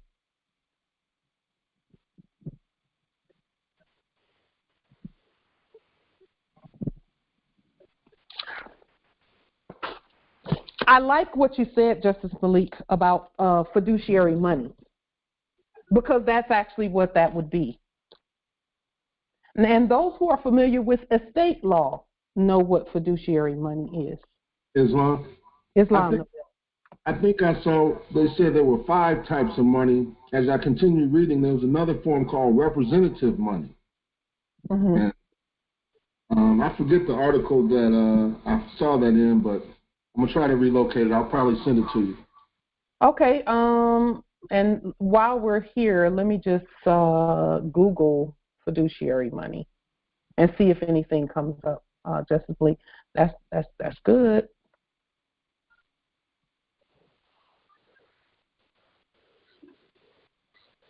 I see something that says fiduciary money definition.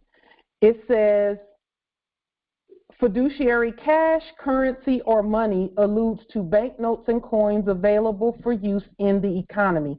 This is the liquidity accessible to financial actors to do exchanges. It is a method for payment. Cash is a substantial or tangible property, not at all like scriptural cash, which is insignificant. Oh, scriptural cash. Don't we call that other stuff military script? Yeah, that's right.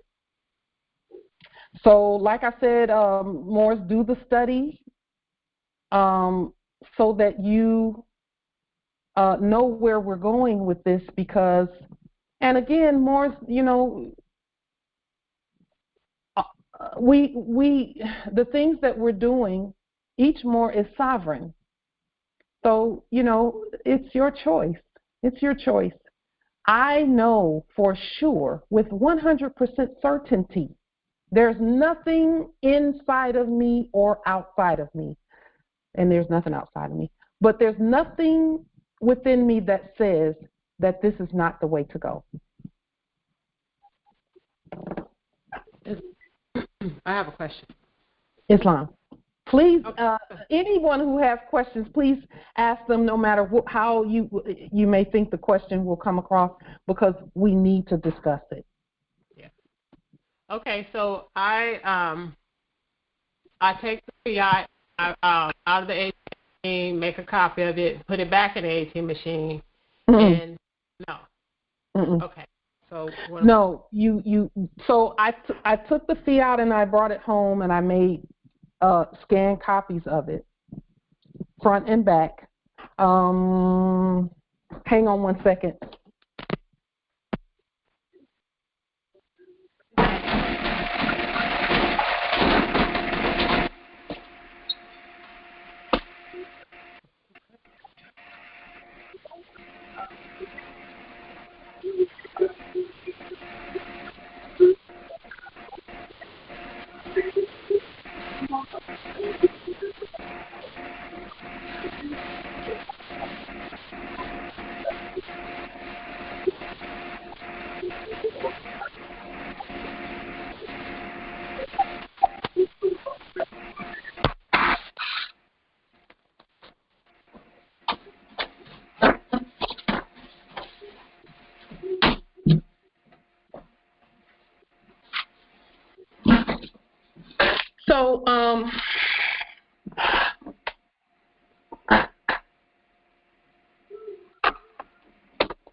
And hopefully you all can see this. It just looks like money. It looks like fiat, but it's not fiat. It looks exactly like fiat. Oh, you've been busy. I have. Because I wanted to present this to you so that you can see. And I put it on the same paper as Delarium. And then I ordered a different type of paper. And again, this is not even an attempt to defraud or anything. We need to liquidate. And they all have the same serial number. And knowing what we know about the serial numbers, once we deactivate the debtor's serial number, then the credit voucher number becomes what we use or what is used. And then we just notify. Okay, so I am doing sovereign exchanges when I want to shop and I use it. Yes. Okay. Yes. Because whoever, no matter who you're using this with, they're bankrupt, and the liquidation has to happen. Okay. So what happens when they use that? This is a consideration. What happens when they use the PIN to check the? You know how they use that PIN to check and see if it's their fiat or not? The serial number?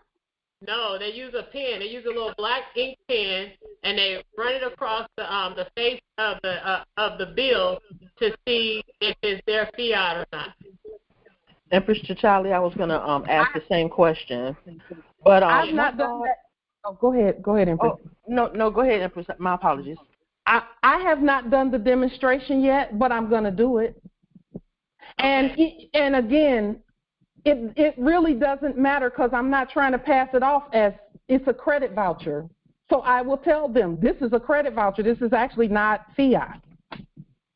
You all are bankrupt, and we're liquidating. And again, we're going to we're going to notify everyone. For example, I have a trip coming up. I'm going to notify. I'm notifying the banks, and this is the crazy part, is the one remaining resource account that I have, I'm going to do this demonstration with, where I'm going to go and put it in and let them, but I'm going to, they've been notified, been leaned, they've been leaned for years now. These banks, all of them. Every corporation under the United States Corporation Company is leaned. We each have $100 million that we have yet to do anything about. So again, I know that there'll be some questions, and let's just keep talking about it. Let's keep talking about it. No one has to do anything right now. I'm going to go ahead and do the demonstrations because I think it's important to do them, and Moore's need remedy. And not only that, but as the fiduciaries, we need to go ahead and start liquidating because the stuff is just piling up and piling up. We got stuff all over the earth that's waiting at the ports for us to use and to govern and to bring into our trusts and into our inventories. So I know that this is not traditional thinking. I know, but you know what? They did the same thing back in the early days. And now that we know that we're the government and we're the state and we're the law, I think it's important that we at least look at this. Islam, Empress. I was sort of looking forward to not looking at their images. I know. So I would imagine at some point we would phase that out. Is that correct? Yes. At some point we would phase that out. What do you think? Let me tell you where the phase out happens, Empress. I'm so glad because that's beautiful. We're only using these credit vouchers for the products that have been produced by corporate.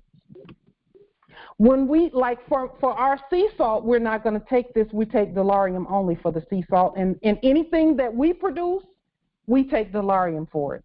Anything that we're getting that's already here, that's a debtor instrument, then that we're going to need, because this is the equivalent of the children of Israel. And see, they don't, until you look in the Hebrew Bible, you will not see the whole story of that. When they were leaving Egypt and they were taking all of that stuff with them, this is how they did it. They didn't just walk up and start grabbing gold and walking away with it. There had to be an accountability for it. This is the way to account for it. Also, like when we go out and give these credit vouchers out, and let's say you give them 100 and the bill was only 47. Well, you just tell them to keep the change because you don't want the debt back. I know it's counter. I know this is in terms of the mental part of it. I know that, but we have to look at how we're going to liquidate and producing something that will liquidate. Okay. So, and I was hoping, Empress Cynthia, I'm like you. I even when this first started, I said, ancestors, no. Can I just paint? Can I turn them brown on here? And they were like, no, you have to use it like it is, because these are credits now. When you produce the image, it's a credit. When they produce it, it's a debt. But we know that already. This is actually the proper rebuttal to what they issue.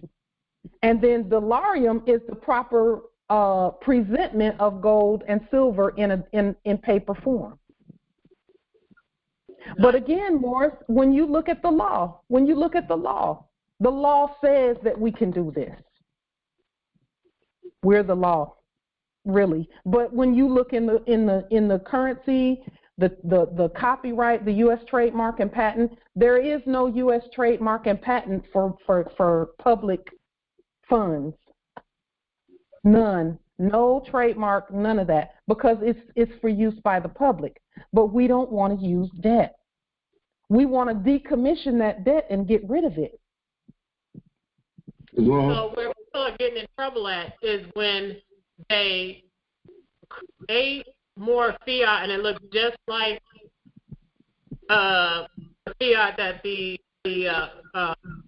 custodial corporation made, and then the serial numbers are duplicate as well. They're getting caught up. Where are they getting caught up at? Is that what it is? I haven't seen anyone get caught up with this. I've not seen anyone do this. Now, let me make sure I understand what you're asking.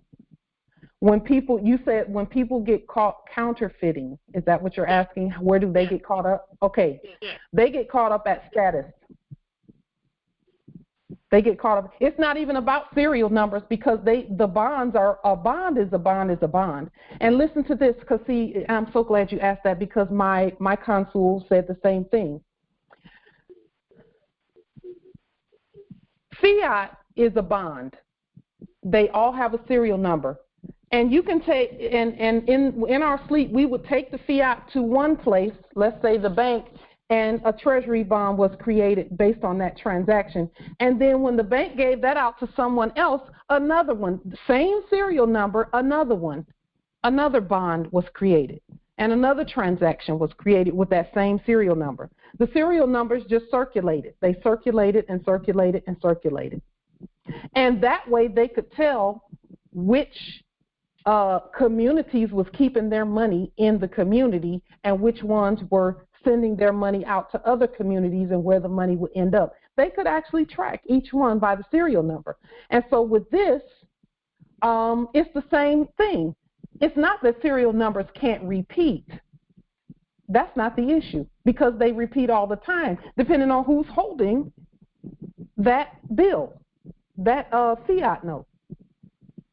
And then this, Morris, is not fiat. We can't produce fiat no matter how we try. Everything that comes from us. And remember this too, the only reason that the fiat had any value was because we were using it. Still to this day. To this day. It was counterfeit to begin with, and that's what the rest of the earth was saying. What, Moors, are you doing? Letting someone else hold your purse strings.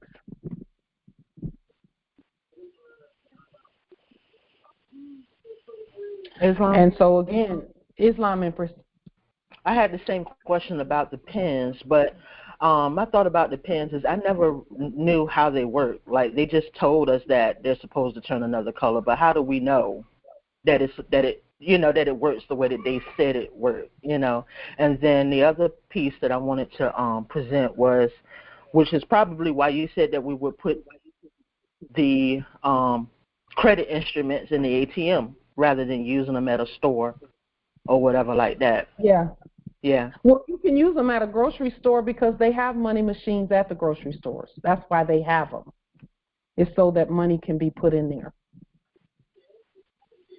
So to get the rest of the things that we need to set our government up, and our government is standing, but I'm talking about in terms of any of the supplies and all of that stuff, there needs to be proper accountability for the supplies. But we still we can't use fiat to do it. We have to use something that comes from us. We have to. Okay, I have a question. So the bills that you printed, they all have the same serial number? They all have the same serial number. And I'm going to be using them once this goes on the public record tonight, then I'm going to go ahead and start using them. Got a couple of hundred in my. But see, you have to destroy the debt, though. You have to destroy the debtor one. You got to once you use it, you got to destroy. You got to once you're using your credit vouchers, your fiduciary money. You got to destroy the fiat. I like that term too, Justice Malik. Thank you for that. Fiduciary money. That's good. Or did you put your autograph on there and thumbprint, or what did you do? Nope. I didn't. What I'm doing is putting it on the public record right now and destroying that. And I'm not gonna change it. It's gonna look like fiduciary money. A foreign European told me a while back that the Chinese were already. He used the word counterfeiting. He said they were already doing that. We know they were. We know they did that. And what they did, let me tell you what they did. Woo! Because they don't play. They get all of their acumen from us. They get their intellect from us. Let me tell you what they did. They actually confiscated the printing machines and then printed so that there was no duplication in the serial numbers. But all they did was they put a star after the serial number, and if you put a star after the serial number, that means that the original was destroyed, and that this is a duplicate. But these are not duplicates because we didn't use the same engraving machines, or whatever you call those they're machines. See, China just confiscated the machines and took it. They repossessed it because they work for us. And so then the one that was doing business as Jerome Powell, all he did was start putting stuff in a computer and told the banks, y'all better go back and forth in the computer because there's nothing being printed. The printers are gone. The Moors want their stuff.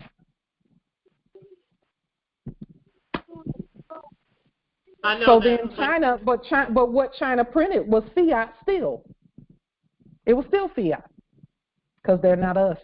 But they knew this was coming, and they were trying to model for us what we can do.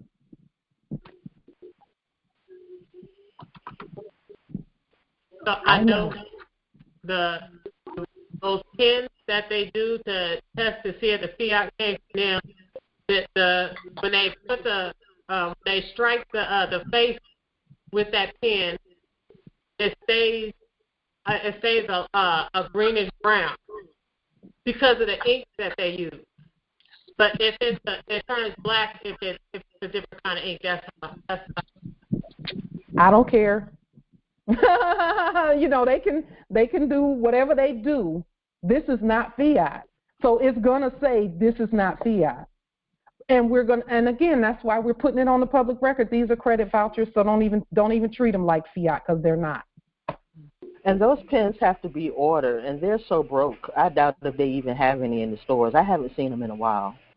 To me, it's like, it's not fiat. I'm telling you right now that the corporate did not print this. I did.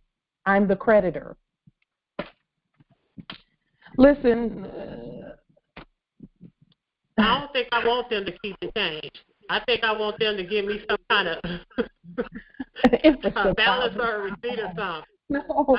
Now, you know what?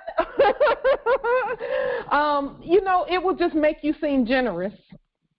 Yeah. And you will be. But you know, they can't do anything with that. They can't do anything with that extra. With what? They can't do anything with that extra. If they're citizens, they can, because that's all they have to use. And that's another thing I thought about that, is if you need to feed your babies with the extra, go ahead and feed your babies with the extra. We're going to use what we use. Or because if they give me the change, all I'm going to do is print some more and burn that.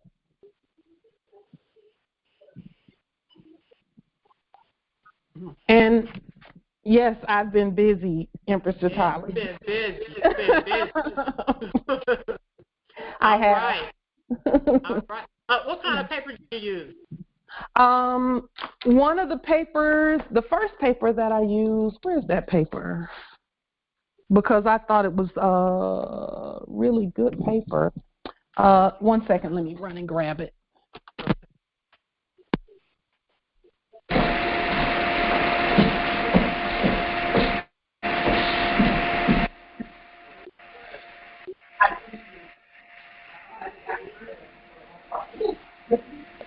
I'll get it after me.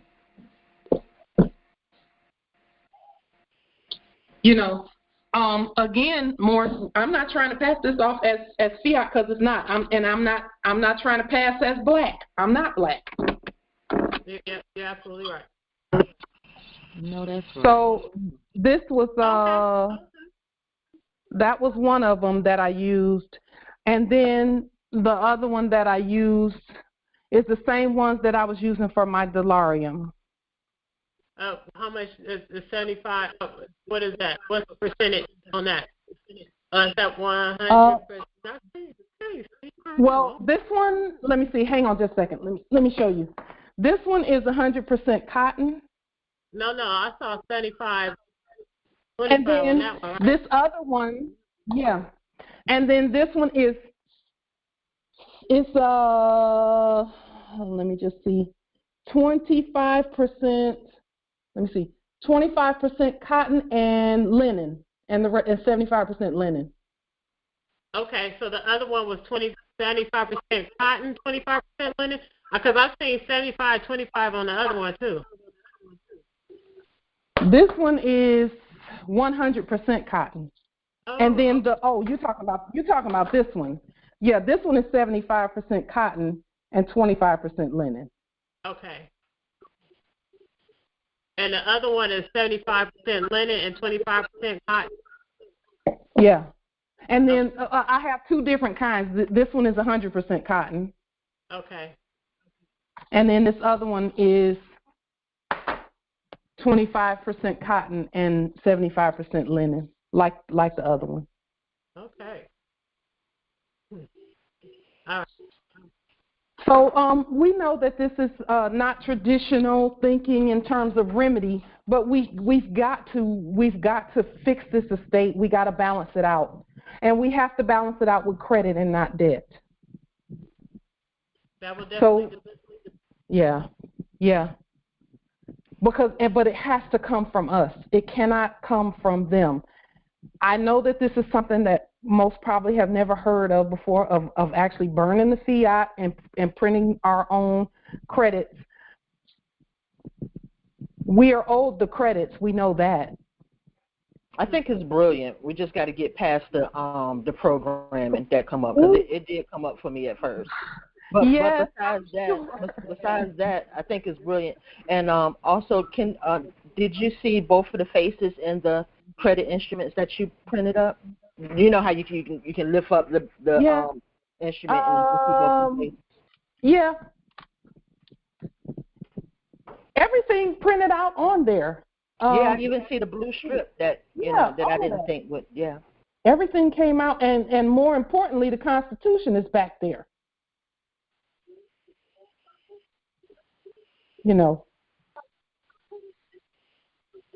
So I'm not trying to pass it off or deceive or anything like that. So that's another thing. When you're counterfeiting, you're trying to deceive somebody. Look, we need our stuff. Y'all need to get this debt out of here, or we need to get the debt out of here, and we need to get moving. And really, Morris, what I'm using this for is to get the things that I need in terms of the sea salt stuff, everything that I need for the sea salt. So I am going to send this, and I'm flying on out there, in terms of sending it to the bank, which I'm the bank. But the documents will go ahead, and they have been going ahead. We've been notifying and leaning and telling them, you're bankrupt, and I'm not showing anything. I'm just a moment. Let me see.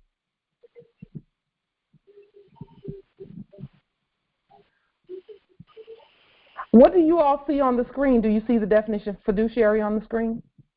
Yes. Islam, yes. Okay. Yeah, that's what's showing.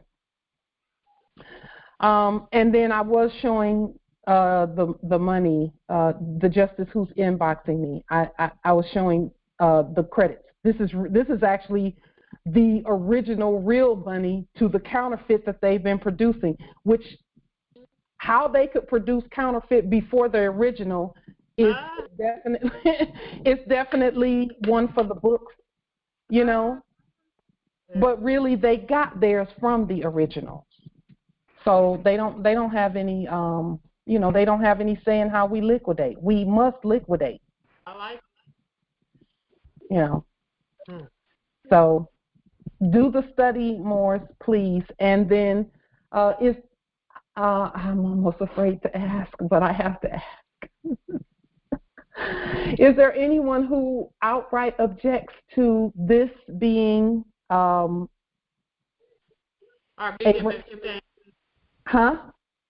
a remedy? Yeah. Yes, a remedy.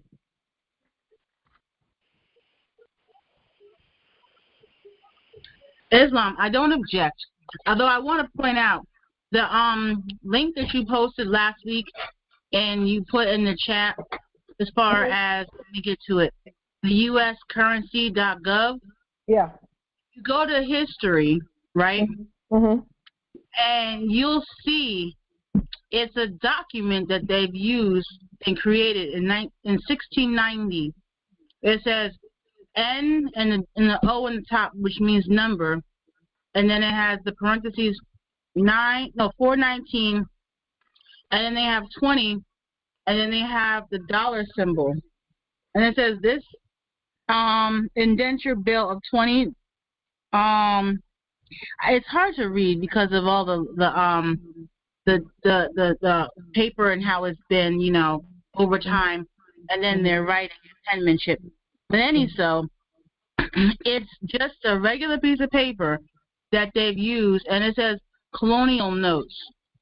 And then they have another one in 1766 that says independence and strength, and that was another one, and it's a regular piece of paper.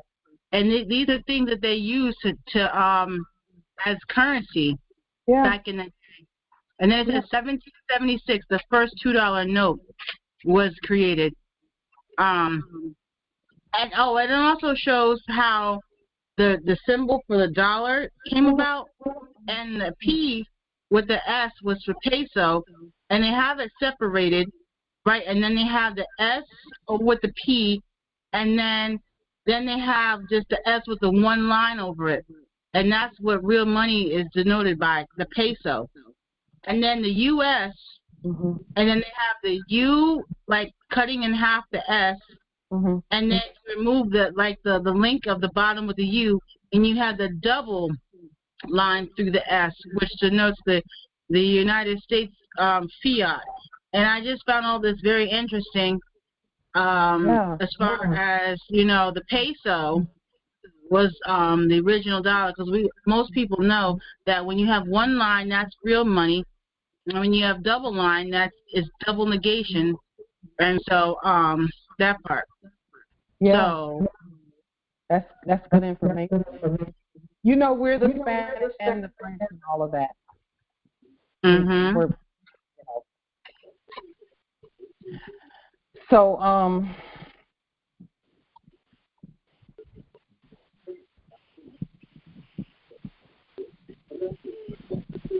I just think that it's important. Another reason why I like this remedy is because all Moors can access this remedy the same way they did the Larium. Not a single Moor will be left out, because I'm going to put the copies, the copies of the documents that I produced in order to generate these. I'll put it under this video, just so that you can look at it and see. And if you want to print off some, you can print off some. Again, this is all public. It's public. It's for the public. Islam, Empress.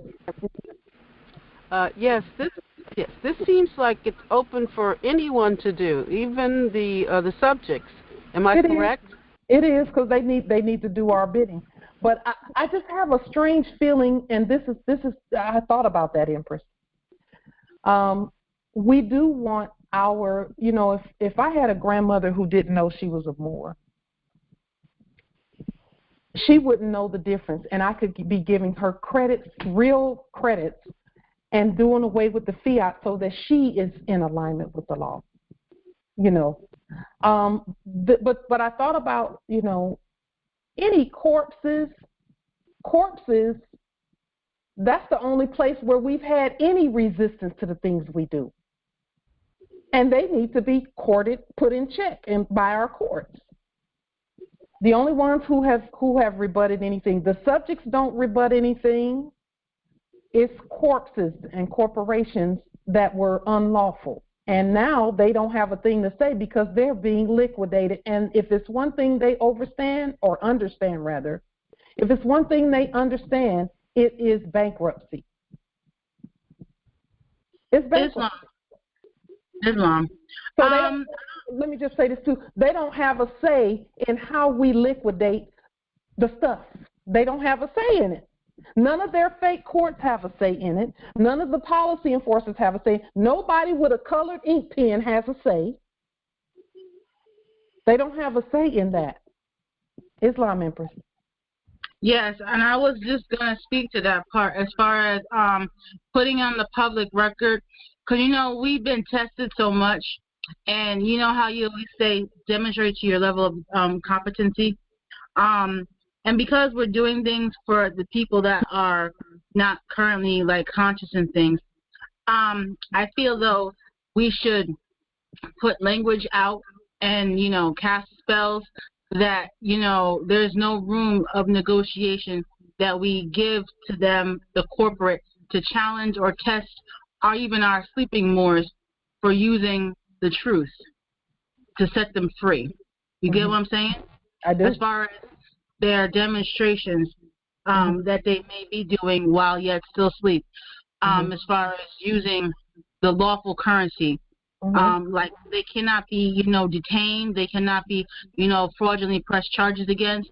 They may not be anything, captured, seized, or anything for any, lawful tender that in the corporate dead eyes sees as, according to their policies, that's really what they are, as a fraud. And so I just want to, think that should be something that we do as and elevate any, codes that are out there as far as pertaining to what we're doing out there to, elevate them to protect our people. So USC, let me just go back to it because I had all of this on this document and it's not here now. 18 USC 471. Let's take a look at that.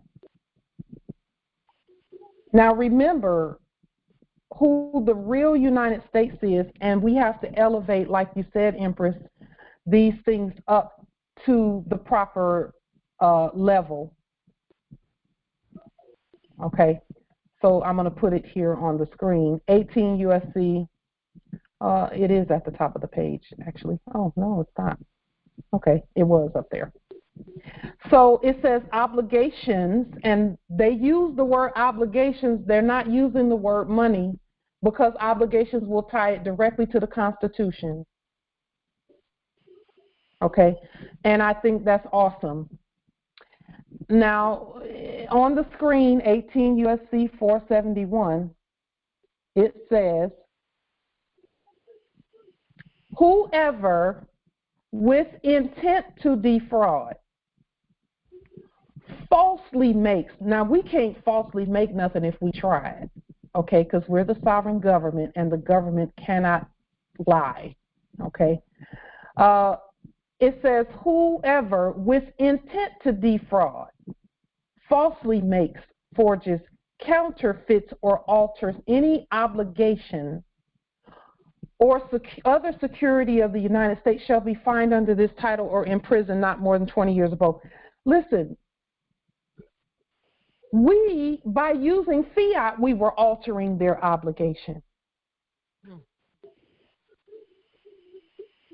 We've already agreed that fiat is counterfeit.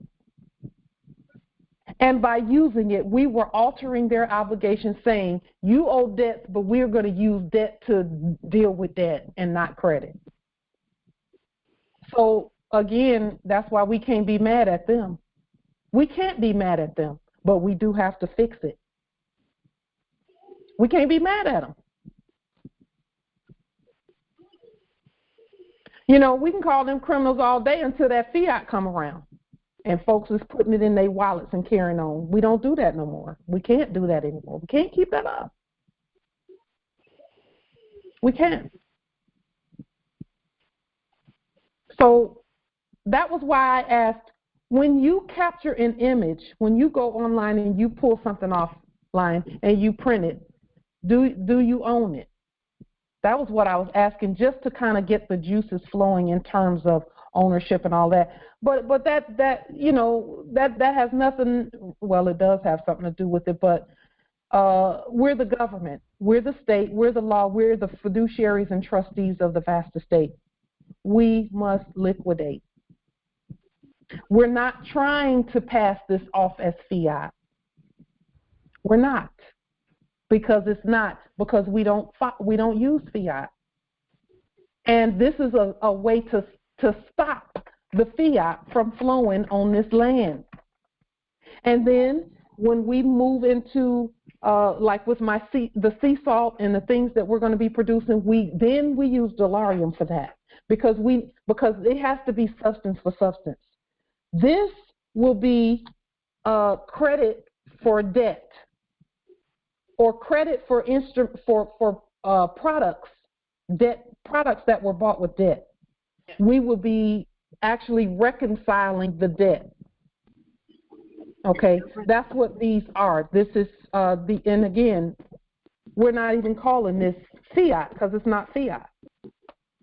Fiat is produced by fictitious entities.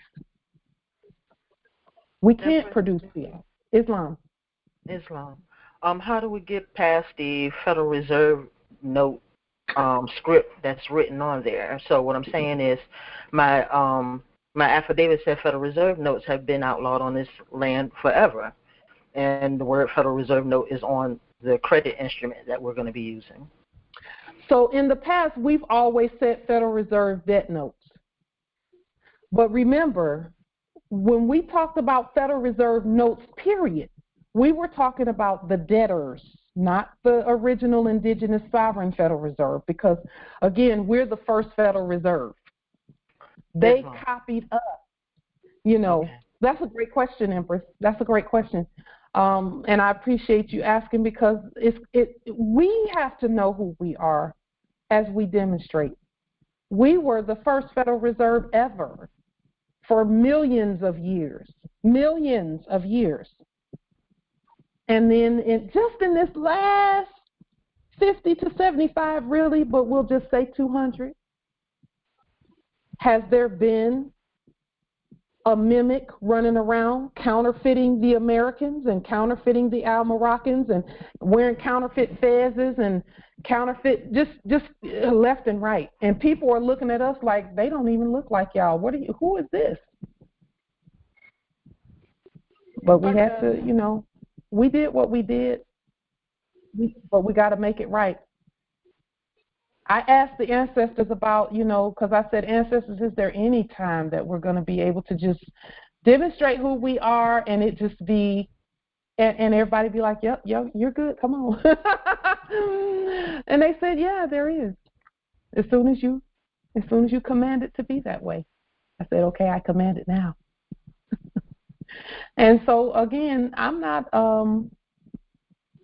going to do, I actually have to do the demonstration. I don't know about y'all, but I have to do this demonstration because we need remedy. We need to remedy, and it's not that we need remedy. The estate needs to be remedied. It needs to be reconciled. We're good. We're always going to be good. We're always going to be taken care of, and we've said that many times before. But you know, we've got to fix the issue. And just think about how many things looked like it came from us that didn't come from us. And all we're doing is putting that right. We're reconciling. There are two sides in accounting to the ledger. There's a debt side and there's a credit side. And all we're doing is saying, people have been using this debt side the whole time. Time to use the creditor side. They look similar because the numbers are exactly the same on both sides. It's just one side has minus signs and the other side doesn't. And more, and this is why we were saying also, be sure you put the documents in red on the public record stating that you're the sovereign heirs, the sovereign government. And then start doing things in blue where admiralty and things like that are concerned. No bank, because see, we're the bank. There is not a custodian in the office of bank that we have not removed, and then we're going to continue to put forth the credit vouchers, the fiduciary money. Thank you, Justice Malik. I'm gonna keep that word in my mouth. Fiduciary money, that phrase, because that is absolutely what this is. And when even in the definition of fiduciary money, it talked about liquidity because you're dealing with estate. When you're talking about fiduciaries, you're talking about estate. You can, another one. Let me pull this up too. ECFR for, I believe it's 450, fiduciary duty. That's it. No, I want to go to the ECFR page. This is the code for federal regulation regarding fiduciary activities of national banks. Again, whenever you're talking about a fiduciary, you're talking about estates. 450 point, and you can look this up. Fiduciary capacity means trustee, executor, administrator, registrar of stocks and bonds, transfer agent, guardian, assignee, receiver, custodian, and it says under a Uniform Gifts to Minors Act. And of course, we know we're not under anything. But when they write these, they wrote them to fit them and not us. Okay, in terms of being under, we're aligned with. Fiduciary officers and employees means all officers and employees of a national bank to whom, and national bank is in all lowercase letters, Morris, to whom the board of directors, in all lowercase letters, or its designee has assigned functions involving the exercise of the bank's fiduciary powers. Fiduciary powers means the authority the Office of the Comptroller of Currency permits a national bank to exercise pursuant to 12 U.S.C. 92A. And 12 U.S.C. 92A, we know what that says, don't we, Morris? But let's look at it. Because, again, let's look at the law, the rules, and then elevate them to law. Let's see, 92A. Authority of the Comptroller of Currency. And again, Morris, this is why we said put those documents on the public record, because we have the currency controller document in there. See, the ancestors knew that all of this was coming because they've done this before, even though we in this iteration, in this lifetime, we have not. But they knew this was coming. Here it is. It says the comptroller of the currency shall be authorized and empowered to grant by special permit to national banks applying therefore, when not in contravention of state or local law, the right to act as trustee, executor, or administrator, registrar of stocks and bonds, guardian of estates, assignee, receiver, or any other fiduciary capacity in which state banks, trust companies, and other corporations which come into competition with national banks are permitted to act under the laws of the state in which the national bank is located. This is why putting the constitutions on the public record was so important. Our national bank is located on the land, so we can produce in this manner in order to liquidate the paper, because paper is the only place that other thing existed. So it took paper to start the mess. It's going to take some paper to end it, but the paper has to come from us.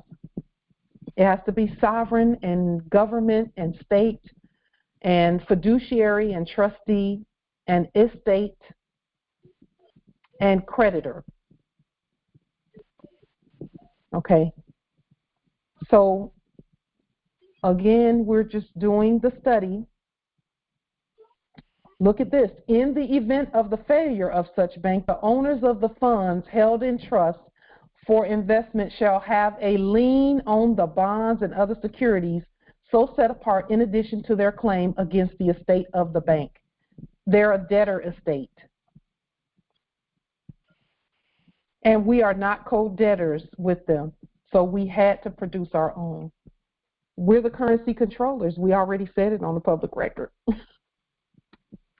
So, excuse me, Islam, did you lean the numbers, that's the serial numbers that's on the credit instruments that you have? They're lean. You think? So the numbers on here, on the ones I printed, don't need to be leaned. The ones on the serial numbers on all fiat has been leaned by way of the lien on the United States Corporation Company, the Federal Reserve, and the Treasury. Okay. So we put those liens on the public record about 2 or 3 years ago, and they're at Light to Jiri Bay channel on YouTube. I was just thinking to further cover what we're doing. Islam. Yes, but it's already covered. The liens are already covered. Now, more who want to lien those numbers, by all means do so. By all means do so. But the reason we're destroying the debt is because it's lien. It needs to be destroyed. And guess what? They didn't even have the authority to destroy it. We have to destroy it. They don't have any authority at all. because they're debtors and co-debtors. They can't do anything. Anything. They can't produce anything. That's why production has stopped.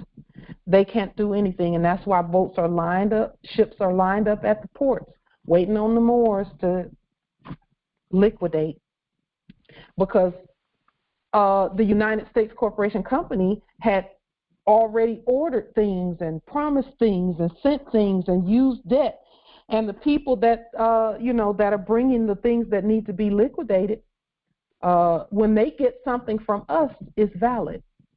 And that was even including the freaking counterfeit. For them, they were like, okay, I guess we have to take that. But then after a while, because we were not printing it, they said we don't want anything else from them. In fact, they repossessed the printers.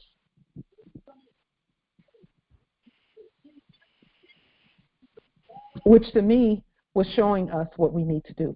So with that being said, are there any other questions or comments? Yes, Islam Empress.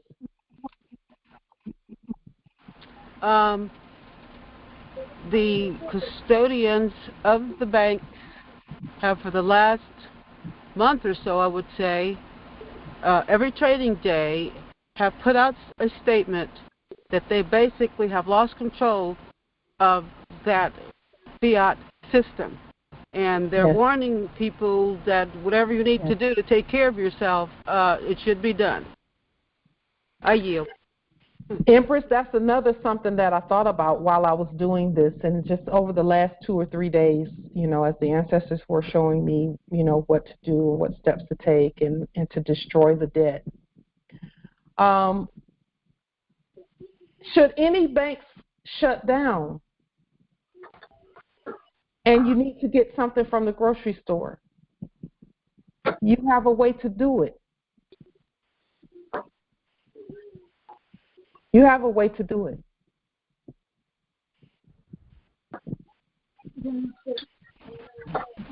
Islam? Yeah. Islam? Islam. Yeah. Islam. It feels a little strange, at first. But when you think about it, it's really kind of a smooth, it is a smooth transition because it's something that everybody recognized. Most people won't really know what's going on underneath, but we know the law. And so it seems to make for a smoother transition into our ancient system. Yes. Empress, I'm so glad you said that because you reminded me of a conversation that me and my ancestral energies had just this morning about this whole process. Because I had to work through the programming while I was even doing all of this. I had to work through the programming myself. And our ancestors helped me so beautifully. They said that that this transition should be anti-chaotic. It should be the least amount of chaos as possible. It should be as smooth a transition as it can be. And this is one of the ways where the transition can be really smooth. Because, and then even when I went into Wells Fargo the other day to hand them some documentation, and I know the ancestors did that timing, their timing is always perfect. I saw a guy come in and he was wearing a turban. He was one of our descendants from India, and he put a whole bunch of fiat on the thing for the guy to count, and the guy just started counting it. He didn't test anything. He didn't do anything. They didn't scan it through anything. He put it in one of those machines that counts, one of those counting machines, and he just separated out the different denominations, and then they deposited it and went on about his business, But again, we're not doing anything to deceive anybody. So it doesn't matter what they put it through. It doesn't matter. We're not trying to deceive anybody and make them think these are debt notes, because no, they're not.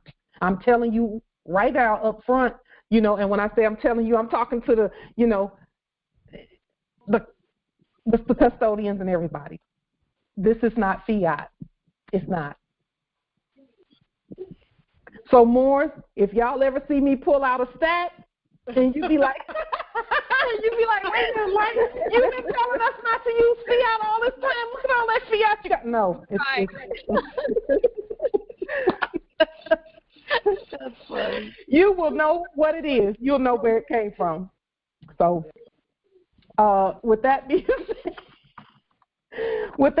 said, that's the presentment. And thank you, Morris. I will say this: thank you for your receptivity to hearing, and because even when I spoke with one of the ones that I counsel with, the reason I counsel with him is because he knows the system from before. And now that he's a Moor, he actually freaked out for the first 5 minutes when I told him what we were doing. The first 5 minutes, we're not using that. We're not using that. I said, no, we're not using that. And he's very attuned in the spirit realm, and the ancestors calmed him all the way down. And then we started going back and forth, and he said, you know what? This is just great. This is great. And if it's going to bring remedy to the people, then yes, but he knew the things about like the repeating serial numbers, and I said the serial numbers have been repeating anyway, because if I hold something for 6 months and then I put it back out there again, it's repeating. But I did read something more, and this is something that really brought this home for me too, is that there's some noise coming from somewhere. Oops. Might be. Let me see. There's a look. Yeah. I think I got it. Just a minute. Let me see if I got it. Okay. One thing that the ancestors made clear to me is that I read on one of the websites, I think it was the uscurrency.gov website, that no matter when the money was printed, and they said money, they called it money, but they said no matter when it was printed, it's still good. So they didn't deactivate any that looks a certain way, So if you have something from 1934, then you can still use it today, and it's still usable. And we know that there have been many, many, many different iterations and things like that, of their fiat. But again, all they did was copy us. They just copied us. There's nothing new under the sun. Everything that's been done that we have seen in our time span is, they just got it from us, and they took it and ran with it. Islam, Empress. Islam. One of my many things that I've done in my life was work in a Fortune 500, which was known as a Fortune 500 company, in a money room, right? Mm-hmm. At the oldest racetrack in the country, Saratoga. Mm-hmm. And so I paid attention, and I loved that job for the things that I learned then and acquired now. So one of the things that I paid attention to was if they was to get counterfeit money back in the day, mm-hmm. they would have to notate it, put it in their ledger, but still send it to the bank. They couldn't destroy it. That's it. And then the old money too. They would send it to the bank, and the bank would do as they would do with it. And then what I also know is that they would send it to the depository or the treasury, as it were, and they would do what they would do with it. All the old money and the quote unquote counterfeit. They couldn't keep it. They had to give it to them because they were considered the authority over the money. You see, so as we do our demonstrations and we give our money to these places, right? They have to do their regular accounting, right? But then they still have to send it to the banks, and then the banks have to send it to Treasury. And then that's the final place where we want everything to go because it's our offices anyway, you see? So as we do our demonstrations, as you said, the siphoning of the old and the bringing in the new will do its swap. Reconcile. Well, now that I think about it, I'm glad you said that, Empress, because now that I think about it, whenever they would get something like that, they would just discharge whatever it was and they got that reimbursed every year. That part too, but all in all, they still got to send it. They have to send it because it actually has to be counted in the books, in the accounting. It has to be put into the account. Because there was an exchange made. Yep.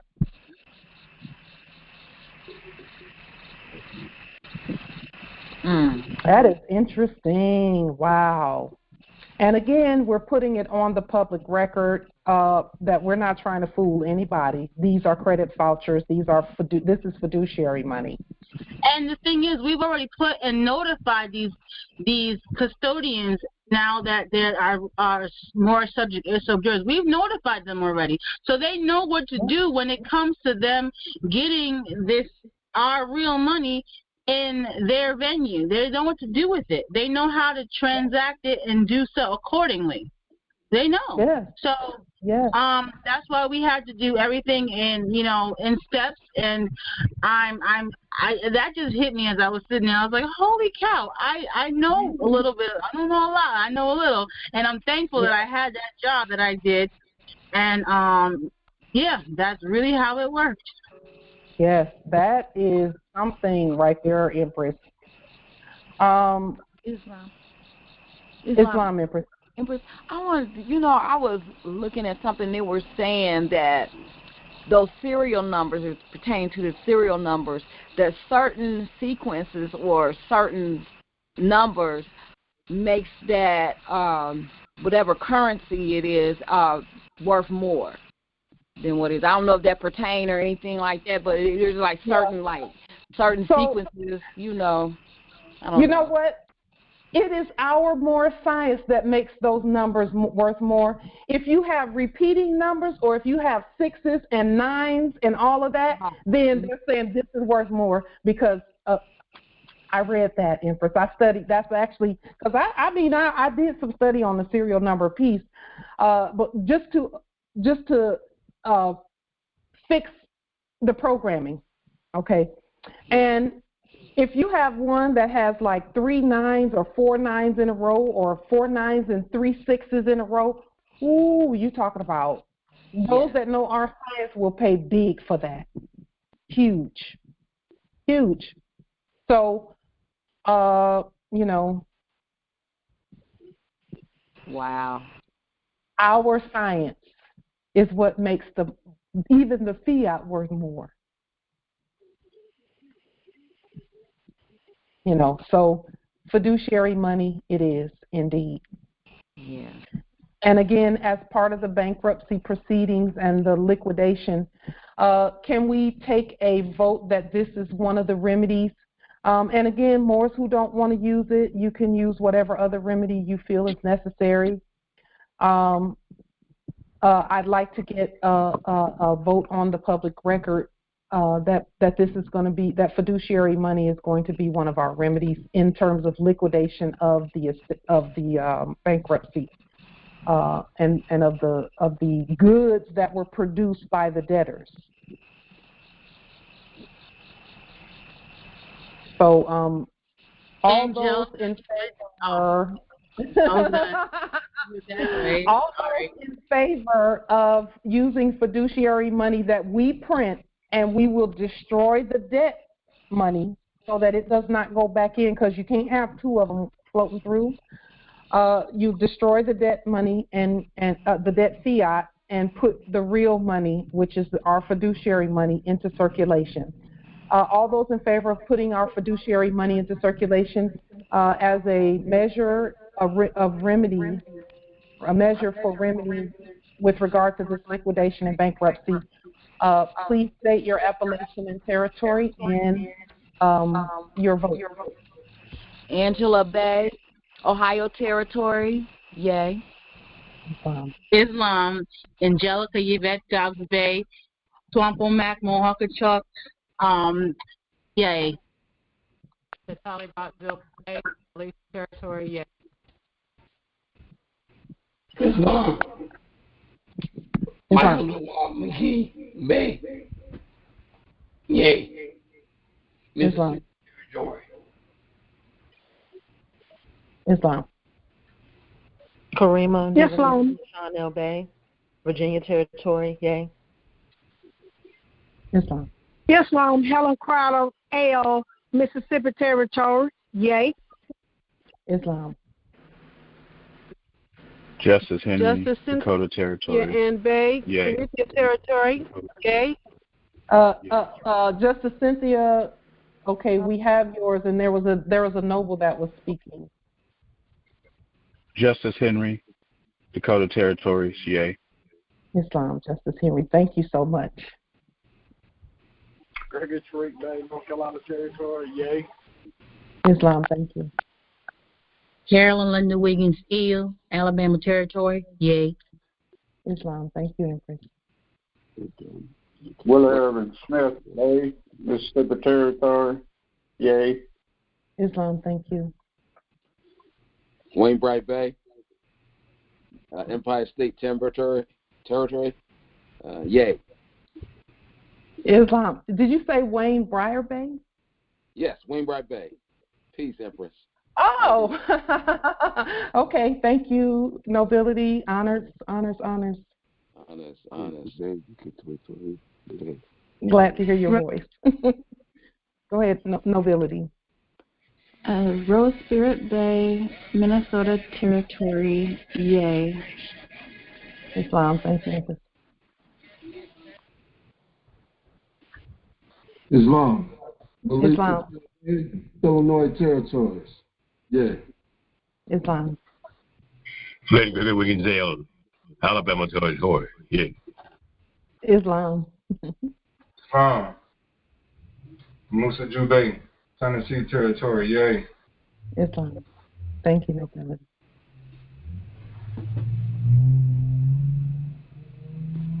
And then Islam. Raymond Bayel, Michigama Territory.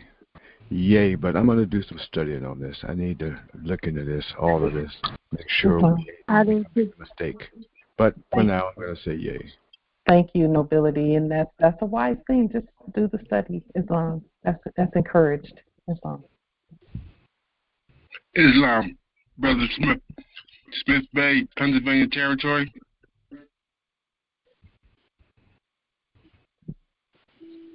Is that a yay or a nay?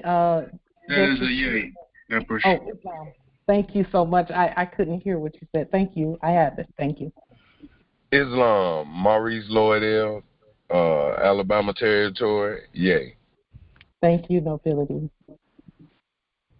Islam. Islam, California Republic, Sharif Bay, yay. Islam. Thank you, nobility. Islam, Ronnie L. Bay, Florida Territory, yay. Islam.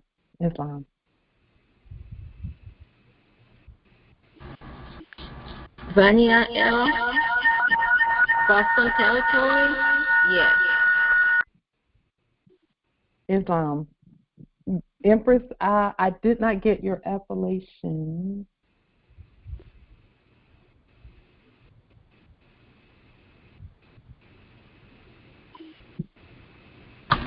Vanya L. Oh, yes, Islam.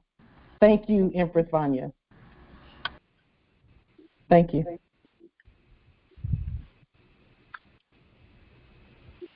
Are there any other votes, yay or nay? Any other votes, yay or nay? Veronica Ronnie Lake, Territory, Ohio, yay. Thank you, Empress. Glad that you're here, Empress Veronica. Thank you.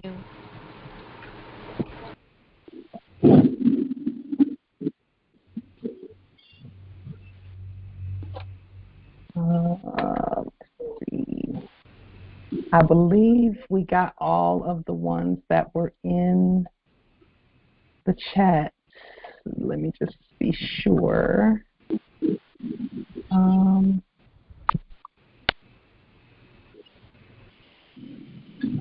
see.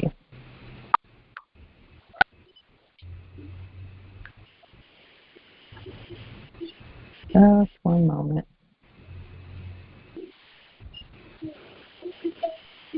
And for those, again, I want to thank the Moors who may be having some who want to do more study on this piece.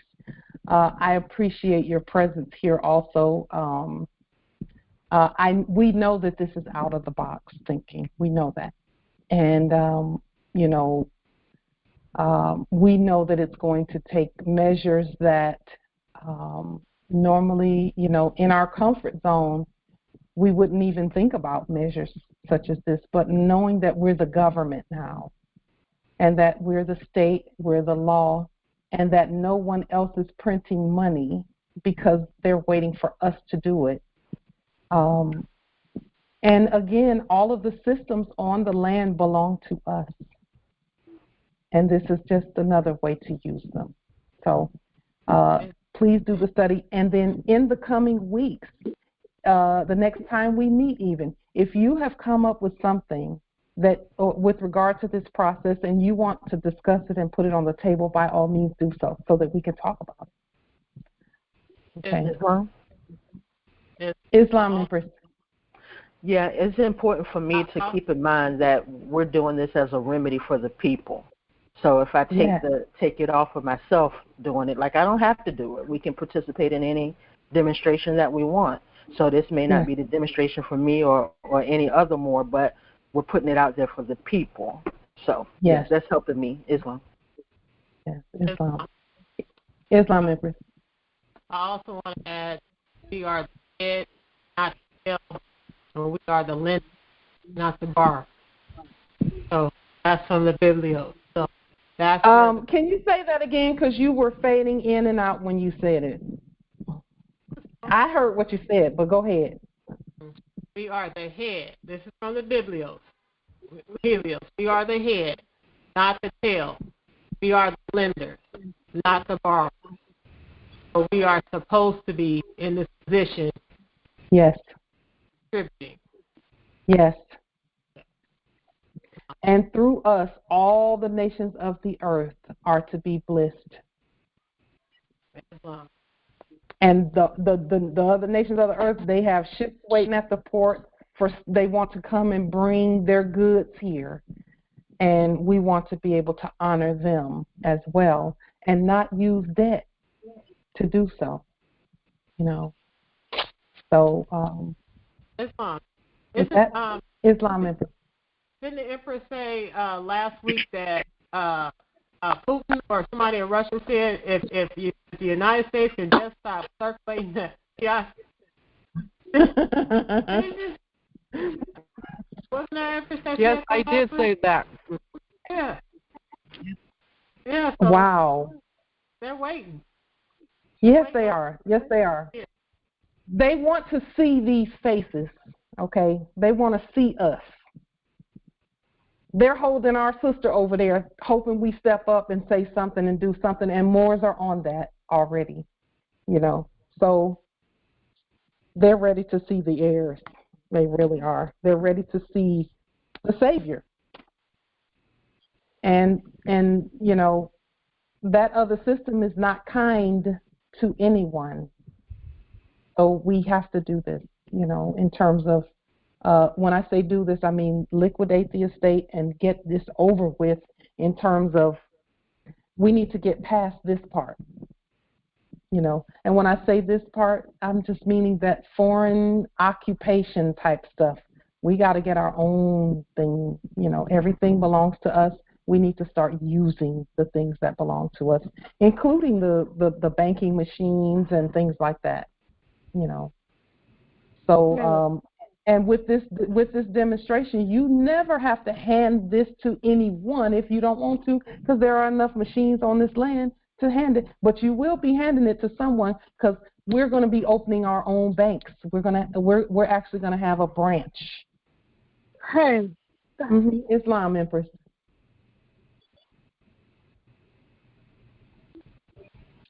Let me see. I believe that was Empress Helen. Empress Helen, are you there? I believe you were. Yes, I am. Oh, were you saying something? I'm just so happy. I live in Mississippi, and I feel like that this is a state that you got to be real careful because it's really bad here. And I'm still trying to work through learning the process, but I know it'll be next year when I actually get into it. Yes, because take your time. There's been a lot going on. It's a lot been going on with me. Yeah. And I lost my mom, and I'm in depression. Mm-hmm. But this is what I look forward to every Thursday evening, every Thursday, and every Sunday. Mm-hmm. I got to keep going, and I'm gonna get there. That's all I can tell the Moors. I'm gonna get there. Empress, we're there with you in spirit. Just know that. Yeah. We are there with you in spirit. We love you. We love you. We love you. We're gathered around you right now in spirit. Okay? And no matter what you go through, we're there with you. And all that we're doing is to make your life better. And I thank you. Because we love you so much. Okay? Thank you. Just know that. Know that. And we know that you're super, super, super powerful. And that despite what you're going through right now, your power is being made and manifested. Thank you. We love you so much. You're going to make it through. I love you. Yes, okay. I'm going to make it through. Yeah. And, let's connect sometime soon, Empress. Even if we come back onto this conference right here, this free conference call, let's connect in some way. Okay, sometime soon. Okay. Yeah. I just want you to know that when one of us is going through it, we're all going through it together. That's why I think it's so important for us to stay together so that we can look out for each other. And where you're weak, we're strong. Thank you. Yeah. I needed that. And vice versa. Yeah. We got you. So, with that being said, if there's nothing further, I'm just so grateful for all of you because you just have no idea the joy that I have on these calls myself because we're making so much progress. We have made so much progress in the last 3 years that it's just amazing. It's just amazing. Mm-hmm. So with that being said, we will adjourn and meet back again on Sunday at 6 p.m. Eastern. For those who are fasting, we're still with you. We're doing water only this time, and we'll end tomorrow sometime in the evening. We'll break our fast as well. So thank you for everyone who's fasting. Even if you're fasting from negative energy, we feel you. That's still part of it. So with that being said, peace and grand rising to the sovereign, original, indigenous, natural, divine heirs. Peace and grand rising. Peace and grand rising. Peace and grand rising. Peace and love. Peace and love. Peace and love. Islam. Peace and grand rising. Justice. Islam. You're inspired.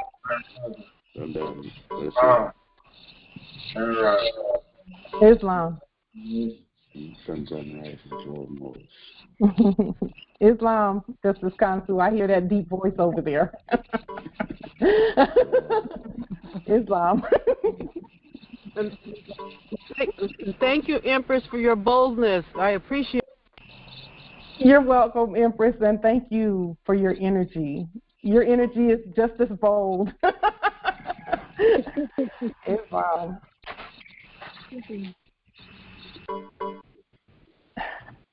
We will end in 5, 4, 3, 2, 1. Islam. Islam. Islam.